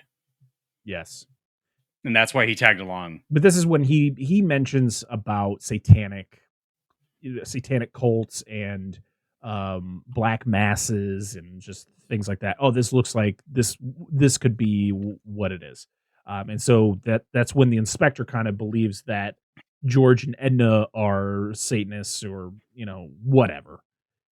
It literally is like this plot point that doesn't go anywhere. I just think this inspector is just hell-bent on George did it. He killed him. Yeah. You know what he is? He's Mooney from Killer Clowns from Outer Space. Oh, Where he's all like, 100%. it's like, you damn kids. Yeah. Yeah. Not in my town. So this is when Edna gets to the house, finds the dead cop, and then Martin shows up, attacks her, and I love it when she's got to drive to the end of the driveway where she's got to do like a turnaround. Oh shit! I can't go through the runs bush. his ass Oh over. yeah, and I love how he pops out. He's like, just I fell on my keys. Oh no. I remember writing the note and I was like, oh, now we have a crippled zombie. Yeah, he gets better. Yeah, I like how they tried to make Martin the new Guthrie, but he's just not there, dude. No. He doesn't have the charisma. Yeah, Guthrie should have been the guy the whole time. He was for most of it. We got to see his cross handling abilities. Oh yeah, Yes. which is one of the covers to this movie is him holding the cross with the two other zombies next to him. Mm-hmm. Yep. This is when George and Edna reunite and went, yay. Then George immediately drops her off at a gas station, and there's this mom and I'm guessing mom and daughter who run this place. Yeah, and she constantly. So he brings her in there. He steals. This isn't gas. What was it? Paraffin. It's not paraffin. It's like I thought it was. You said you were like, is it paraffin? It's a fuel. Wax? It's a fuel because he's gonna go burn things. And he leaves Edna with these people and steals stuff from them. They leave, and then the mom is just yelling at the daughter, like, "Get her a drink! Get her a drink!" Every 2 seconds, she's just yelling at this girl, and I'm just like, I feel for this girl. All right, she's going to grab. I love it. She's going to grab for the whiskey. She's like, "Not the whiskey water." It's like, well, you weren't very specific here. Yeah, she's not paying for it. No, you said drink. Host. Yeah, she's wounded too. Be nice to your kid. Like your daughter, like the actress who plays the daughter clearly has Down syndrome, and I'm like, be nice to your kid. Yeah, don't yell at her. Yeah. Jeez. I hope during those yelling scenes that she wasn't even there. She was just yelling at nothing. I feel bad for this girl. Like, damn. You said drink. I just want to point out. You weren't specific. I just want to point out. I just want to point out we're sitting here, and this is no comment to anything that's going on in the scene. I just think it's funny because I'm a 2-year-old. But she had a picture. You can go pull it up of the actress that plays the daughter in this scene, right? Uh-huh. And in the background, there is a product that just says "man size" on the back. I'm like, yes. I don't know what that's for. Angela, send me that picture so I can put it in this video. Just says man size. Is that like supposed to be like king size candy bars? Like, what are we talking about here? I'm confused. Oh man. So George then goes back to Martin's to the house because he's going to burn Martin. The bungalow. Yeah, but then you find out that Martin's body was taken and it was a setup. So George ends up getting arrested. It's a trap. It's a tarp. Well done. We then are back with the machine guys, and they get the machine back up and running. It's like, oh, does that sound good? That sounds good, Jim. All right, let's go. That interaction is the greatest thing. They're like, oh, no, we need to get this here. Oh, very good, Neville. Thank you, Clive. That's so true. It's so accurate. Jolly good. Let's get a cuppa. Turn it to full blast. Full blast? Yes, even though we're not hit. Just flips it all the way up. Whoop. Just the whole town hears it. The reactor's going critical. It'll be fine. It's just harmless radiation. Yeah, harmless and radiation don't go well together. Not two words you should be putting together. So yeah, Martin's at the morgue, and then shit goes down. The Manchester Morgue? Oh no, sorry. It's actually the Southgate Morgue, by the way. Yeah. This was filmed at the. I think this was like the Manchester. This was a castle in Manchester or a hospital in Manchester. The outside was different than what was filmed inside for the purposes of the actual hospital. Yeah. So yeah, Martin's at the morgue, and then the mortician turns around, does something with one of those lead coffins, and then turns back around, and Martin's gone, and then just like peekaboo, it just comes out of nowhere and just attacks this dude. Gives him an intense hug. Yeah. I think the best thing is when they were carrying in Martin's body, like it's just like eyes shut, laying on the stretcher, and suddenly he's just like wide-eyed. Yeah. And like, in his brain, he's all like, just wait. Soon. I love when they put him on the table. Instead of like going around and setting him, they just roll him. Yeah. So he's literally laying on his side, like, oh man. I thought he was gonna roll too much. They just like flop him, he falls to the ground. Son of a bitch. It's like, we better make sure he's okay. He's like, guys, he's dead. It's fine. Who cares? So yeah, George is getting interrogated by the inspector, and it's just like anything he says, the inspector's like, what do you think? I'm an idiot? I don't believe anything you're saying. You're just a hippie and you like drugs and you do bad things and you're a horrible person. You have this awkward paperweight. Yes. Which is clearly evil. Clearly a plot device. Oh my god. And then he smacks him. That was the plot device and ended up just fucking him over at the end of the movie. And the inspector smacks the shit out of him. And then I love how the mortician's just like, I don't condone that kind of violence. Yes. He says like, take him out, clean him up. And I'm like, what? Don't be upset and like guilty now. Oh my god! I'm gonna pressure wash him. But yeah, George gets brought to the bathroom. Oh, it's like 13 Monkeys with fucking Bruce Willis who just hosing him now. 13 Monkeys. What is that fucking movie? Or like Super Troopers when they're like delousing him. Oh yes. It's like, we're sorry about the delousing powder. It's powdered sugar. Yeah, we're sorry. It's delicious. You had to bring in the baker's dozen. I did. I'm sorry. You're thinking of you were thinking of 13 Ghosts. Yes. Well, you were thinking of 12 Monkeys, but you also had 13 Ghosts on your mind. I know. Yes. Yeah, that's it. 12 Monkeys was also a television series. It was. Yeah, it was. Yeah. I've never watched it. Seen either of them. So. Did I?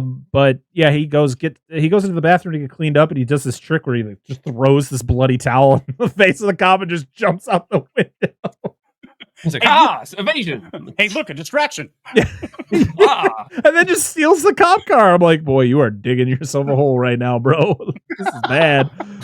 Like you were just suspected of murder. Like they don't really have evidence against you. Like, but now it's not looking good for you. Edna ends up going to the hospital.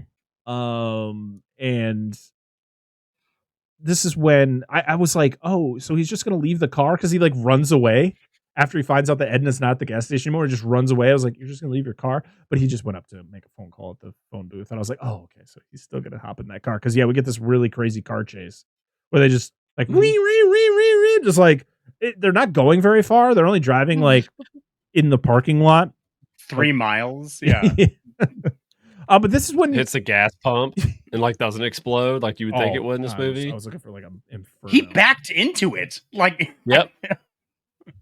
He's like, this is just like my motorcycle. Like back. Yeah. I wonder if it's going to be done by Monday. Oh, dude, wasn't that like the bill rack stuff, storage fee? We like said that? Monday, now it's gonna be double since it's Wednesday. It's okay. Now. It's just gonna be like Star Trek, and it's like, when is it ready? Next Tuesday. Yep. You said that last Tuesday. We're at the hospital and we see Edna's arm is not looking so good. And you're like, ooh, that's probably gonna play into something in about 5 minutes. You ain't gonna make it. The dead attack, and this is when we get probably one of the most gruesome kills in this movie. It's when this fucking receptionist, nurse, whatever she was, she's the one answering the phone. She's the one who gets the phone call from George, and she tells the doctor like, "Oh, I don't know who that was or what it was about." But literally, these zombies come in and attack her, rip her shirt open, grab onto one of her tits, and just rip it right off. And I was like, Listen, wow. So listen, every time you watch the scene, this is what I think of. This exact sound effect every time that boob comes off. Just every time. We have joked about this for years since we watched this fucking movie. And this is literally one of the reasons I picked this for this. This is what I was talking about in the beginning, and the naked lady running across the street. Your sound effect and I lost my penis today. Oh yeah, It's detachable. I woke up this morning, my penis. Yes, it was missing. You see, Yes, it's detachable. It's a fucking song. It's a real song. I kid you not. So the director. I believe you. So if you watch any AMV hell like we have, they're out there. It's there. So the director purposely hired this woman because she was flat chested so that they could put a prosthetic pair of breasts on her so they could be ripped off.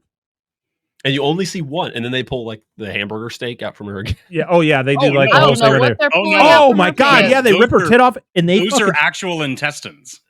Yeah, I know. I was just, yeah. Listen, it looks good in the shot. I like to jokingly downplay it. It all looks very good in the shot. This was the looks like she has something extra. yeah. down There and was pulling it this out. was a very It was going a little sexual low. You're kill. right. He literally was- sticks her hand down her skirt there, and this is like, what is happening? If you know anything about Japanese art, you will understand. Yeah, a little bit. You know. I've covered wars, you know. Hey, you're the one that introduced me to that. So What, wars? No. Dead Rising. Go ahead. I'm referencing stuff. Carry on. We then are with the doctor and Katie as he's like escorting her back to her room, and they get attacked. She is able to, you think, escape in the elevator, and the doctor. Well, she wanted to go see her sister. Oh, that's right. Yeah, because she finds out her sister's at the hospital. So yeah, he's gonna take her there. They get attacked. She gets into the elevator. You think she survives. He doesn't. He gets an axe to the face. Yeah, he does. After he chops off like the one zombie's pectoral. I'll get your boob. Dude, it's fair play. Yeah. It takes his boob. Well, you got the one zombie who's like, he's clearly had an autopsy done on him because he's all stapled. He's got up. the bandages. Yep. He's naked zombie. He's probably my second favorite zombie outside of Guthrie. I'm pretty sure. Yeah, naked man. The one who like naked squats man, at the top of the stairs while he's like eating the doctor. He's a guy. Yes. Yeah. He is. He's like, yum, nom, nom, nom. I always feel bad because they never know what these directors are going to make these actors eat, the ones who play zombies. Because they just, it never looks like a good time. They're like, no, you're going to eat some raw meat today. Like, yay. How much am I getting paid for this? Yeah, he got it. $2 or $3 at least. So yeah, Katie then shows up in Edna's room, and you're like, oh, sisters reunite. Nope. Katie's one of them. She goes to stab him. She turned. And it's this really weird thing where you're like, does she actually stab her? Like, because she gets her a couple times, like, but she keeps like turning to like avoid the attack. She stabs her a few times, like along like the shoulder and Yeah. like a little bit in the neck, but yeah. So George shows up. He gets an axe, or he gets the axe that the doctor got killed by. Wraps it up in some like a towel, douses it in alcohol, and lights it up.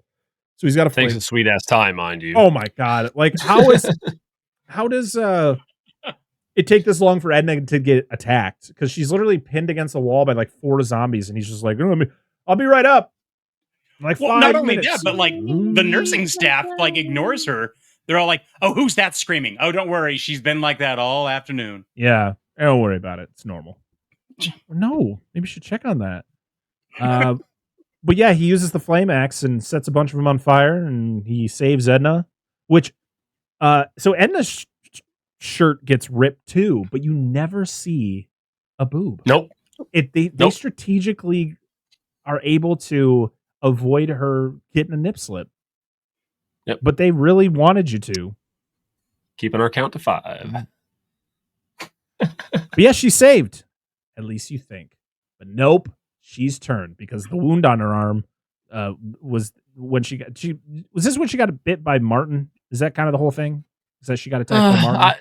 I think so. I think it's from earlier. So I think it's all the shit that happened it is to her from earlier in earlier. the movie. Yeah. Which even at that point, even if she was like bit by Martin, like they've already admitted her to the hospital, but no one's treated the arm. Yeah. You just see it, and you just see the doctor like injecting her with something. You're like, okay. Which she's not doing a good job. Like, I mean, that just seems like, all right, let's just stick it in. Oh no, the shot's not good. Okay, we're gonna stick it in again. No. Yeah. Yeah. Okay. Well, see, there's missed that vein. this Try film, again. and I'll talk about the end. Just go ahead. I mean, yes, George pushes her into the room. She ends up dying, and then Dance the dance of fire. yeah, and then George literally turns and gets blown away. Like not one shot, not two shots, like the whole round, and it's all pretty much from the inspector. Oh no, it's Gadget. Like holy shit, dude! You just hear that in the background before he gets shot. Yes, we finally got him. We finally got Inspector Gadget. Oh wait. Were you doing a claw voice? Yeah, that was my attempt. I can't do it anymore. It kills my throat. No, It's that it's one of those. Do you know who the voice of the claw was? Was it Frank Welker? It was Frank Welker. That wasn't it? Is that his name for Uncle Phil from Fresh Prince? Oh, was it Fresh Prince? That was him. Oh. Yeah, I'm pretty sure it was him. He It was must also have the voice of. He was also the voice of Shredder. Yeah.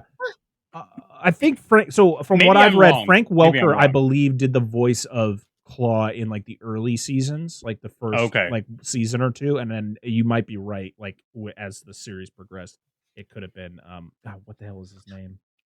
I'm blanking on who played Uncle Phil. I know, what his it's name right was. there. Yeah, but yeah, we talked about when we talked about Teenage Mutant Ninja Turtles movies. We talked about him as being the voice of Shredder. Next time. Another one gone. So, yeah. Hey, go ahead. Yeah, little 10. So yeah, you also get the line from the inspector after he blows George away, where he's just like, I wish that the dead came back to life so that I could kill you again. I'm like, God damn! Like you really had some sort of vendetta against this fucking dude. He's waiting this whole movie Oh to my shoot somebody. God!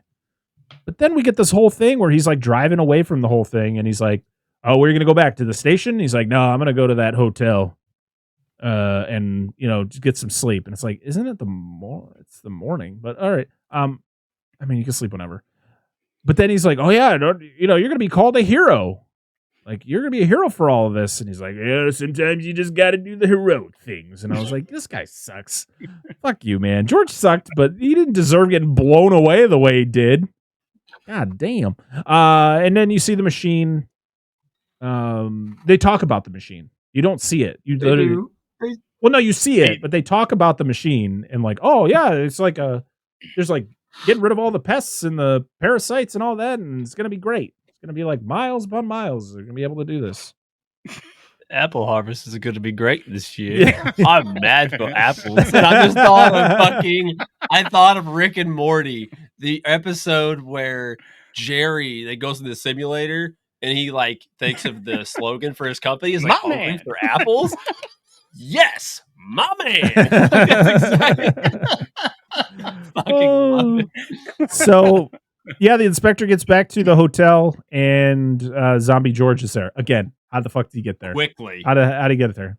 Teleportation. He got the new teleport power. But yeah, he gets killed by Zombie George. And then we get a freeze frame on the machine as it's doing its work. So there it is. That is The Living Dead of Manchester Morgue from 1974. It's time to go around the room and talk about our final thoughts on the movie. And we're going to start with our guest, Drew. What are your final thoughts on this movie? I think this is a fun film. I think despite, the Swiss cheese kind of holes in the plot where, you can drive a truck through, but it's still enjoyable. It's still the practical effects, for 1974, I think are just ridiculously impressive for the film itself. It's bloody. It's comical in some aspects, especially just when you think just how outrageous, plot points are. Mm-hmm. Yeah. Angela. No, you first. Why me? Because you went first last. You went first last time. I didn't. Okay. You went first the first time. Okay, that's fine. Okay. Go for it. All right. I love this movie. I think this is a great movie. I think this is an extremely underrated zombie film. I think this is one more people should watch. There's a lot of parallels to the Night of the Living Dead. Of course, that being it's just 6 years after that film that started this whole genre. Well, the quote unquote modern zombie genre. And as far as like, obviously, it's far from the greatest movie ever made. Like you said, we talked about the plot holes, inconsistencies, random quirky writing bits, and just I don't know. Just the movie is what it is, but I think it's extremely fun. I think it's definitely a movie you could just watch by yourself and enjoy, but it's really good with a group of people because you can have a hell of a time watching it. Some of the kills are really good. I love the escalation, which is it's a common trope in zombie movies that at least around this time where there's a nice slow build to it. I don't know. I love this movie. I think more people should see it. I think it is, just like I said, a highly underrated film. I actually bought it. Like I bought a Blu-ray. I can't find my DVD. I literally bought the Blu-ray while we were doing this recording. Oh, you did? Yeah, I ordered it. I was like, "Fuck it." It's the one. It's the same one you got, Drew. So it's the one I just picked up. First, I was trying to watch mine. I couldn't find it. But one thing I wanted to say real quick about the zombies is it's really inconsistent. The zombie transmission. Like I know there's like the whole seance, like prayer thing, like like, and then like they rise from your grave. Anyway, and but then like some people get munched and nothing happens to them. But then other people get offed and then like the radiation like gets them up right quick. So I don't know. It's a little inconsistent, but it's never, they don't really like establish a firm like this is how it works. Yeah. So they keep it vague and whatever works for the story. And I like the eyes. Like how their eyes look weird. Mm-hmm. But yeah, great movie. You did. I know you guys, if you're this far, you've made up your mind, but you should definitely watch it. Yeah. I mean, I can't say much more than what you've said. With your whole comment about the whole transmission, that's going to be when I told you I watched Train to Busan. Mm-hmm. And that is one thing like was so inconsistent was their transformations turning into zombies. Like I feel like that's what most zombie movies don't get correct. Like if you're going to do it one way, continue doing that. Well, I think this throughout was whole early in like the zombie craze, so it was like they were just I mean I get it, but there were no established rules by this point, and this was like the first one also to be done in color. Yeah, but if you're gonna have something, be consistent. And I hated the whole elevator scene. I hate elevators. So. Oh, with her in the elevator, and it doesn't go anywhere though, because you're like, oh, does she survive? Does she go down? Are we going to see something? No, it just cuts away, and then you find out. I just hate elevators. Oh, yeah. Well, see, it's not even an infection though. It's like people die, and it's the radiation from the thing. Except it is kind of an infection because he does the thing. Oh. Is that an STD reference? Because that was kind of a big thing at the time. Was sexually transmitted diseases. Maybe. What's the 70's? I don't know. Like, I don't know how much like depth was into this. Like, let's do this fucking weird devilry resurrection blood thing. Fuck it, why not? All right. Like, there may not be any more than that. But yeah, go watch it, please. It's definitely worth the watch. Yeah, I had a good time. This was it's to be honest, I don't want to say like it's a typical zombie movie, but it kind of is. It doesn't really, other than like you guys were talking about with like the transmission and like how zombies become zombies and all that. I think it was cool with the blood thing and whatever. But yeah, they don't really go too deep into it, so it's kind of weird. This movie is to me is a horror comedy because some of these characters are just hilarious because it's just based on just how they perform. They're just so over the top, and then you just have just some of the dumbest decisions ever made. Where you're like, I know you got to keep the plot moving, you got to keep it interesting, so you got to have some of these interesting scenes with them like fighting off the undead in a enclosed, room. But it's like, fucking run to your car. There's one that teleports, so we could have had this interesting scene somewhere else. But get in the car and like he's in the back seat. Yeah. Where are we going? Yeah. Overall, though, I had a good time. Listen. I had fun. I definitely plan on watching this again at some point. I might actually just check out the Joe Bob episode on it. I think that'd be a lot of fun, especially if it's got Day of the Dead as the second movie. Hell to the yeah. Love both those movies. So yeah, I had a good time. I'm not saying it's great. I'm not saying it was good, and I had a good time. That's my. Yeah, that's all you can ask for. A lot of these zombie movies, man, you can just put them on. You're just like. And if you want to watch it, it's on Shudder right now. Hopefully, by the time you guys hear this episode, it'll still be on Shudder. So check it out. Now it is time for me to tell you what we're doing next week. We are going to be talking about Angela's pick for Spooktober. We're going to be talking about 1996's The Craft. Yes. Ooh, a good one. Is that a Hobby Lobby? This is a movie I have not seen in years. Treasure pile. Oh man, I'm excited. I haven't seen this one in a long time. But I remember it being a great time. And hopefully we'll have some first time guests on next week. I don't want to say who they are because just in case something happens, but I hope they'll be here to talk about this movie with us. But do we have comments? Oh shit! Why do I keep forgetting to fucking do the? I'm just trying to help. Just trying to help, dude. Well, I'm not gonna edit around that. I'm just gonna say, okay. Well, it is time to talk about comments. What did you all have to say about this movie? We got a couple. I was surprised, but it was great. Yeah, I love it. I was scared we weren't gonna get anything out of this. Now yeah, I'm me just gonna too. wait for my X page to open if it wants to open someday. We got a couple. So one of them is from patron and podcaster Stu World Order or at SWO Productions. Just said, I have never seen this. See it, watch it, tell us what you think. Please. We would love to hear it from you, Stu. The next one is from the podcast that wouldn't die, or at T Podcast TW Die, who says it's a pretty good zombie horror flick with a good amount of undead gore. It's no Dawn of the Dead, but not bad. Corey Heitman, or at Hitman Heitsy, says, I love this one. Lovelock and Galbo were great, and the cemetery scene gives me chills even after several viewings. A top 6 all-time zombie film, Romero's Night and Dawn, Fulci's Zombie, 28 Days Later, and Suave's Cemetery Man are my top 5. Very nice. There we go. And I don't think we got anything over on Instagram, so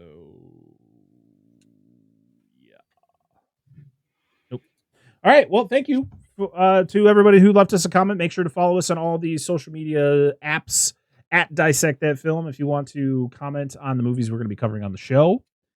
I already stated what we're doing next week, so now it's time for Drew to tell us where we can find him and his wonderful show.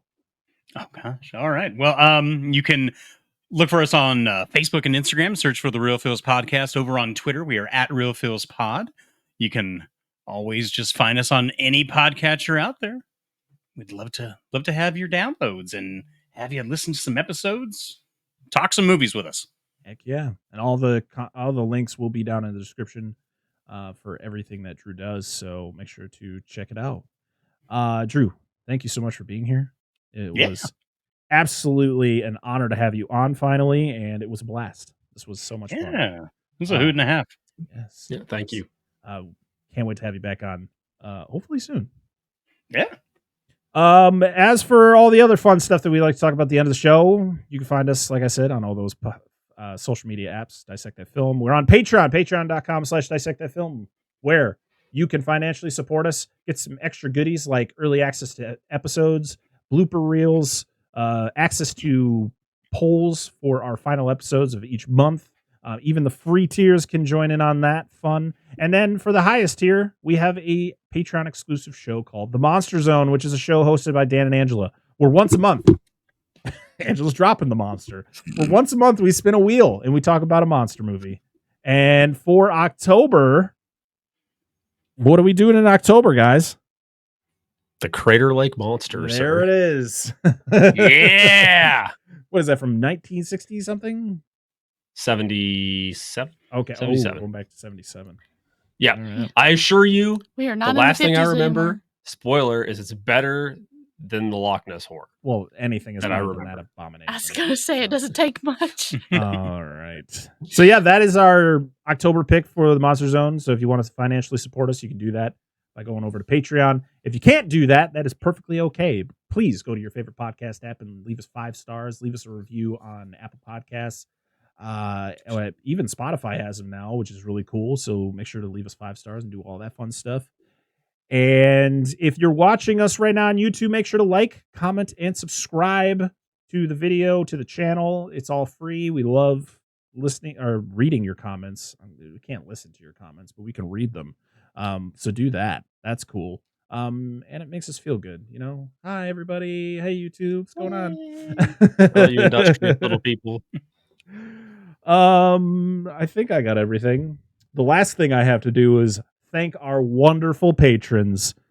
We have Billy Joseph Jr., Corey Morissette, Andrew Schoening, Jason, Dustin from the Flicks and Friends podcast, Daniel Collins, Dan and Angela of DNA Gaming, Doom Generation, Eric Stein, Robert Stewart, Rudy5453, Paul Jansen, Dennis, Charles, Bucket of Chum, Official Joey C, and Movie Fanatic. Thank you so much for supporting us on Patreon. And thank you to everybody who listens and watches the show. We appreciate you very much. And thank you for joining us for another episode of Spooktober. And we'll see y'all next week for The Craft. Until next time, I am Brett Parker. That is Dan Angelo of DNA Gaming. And that is Drew from the Real Feels podcast. And this has been another episode of Dissect That Film. We'll see y'all again next time. Goodbye. Bye. Run to your car. Wow. Not inside the building. No, just get inside. No.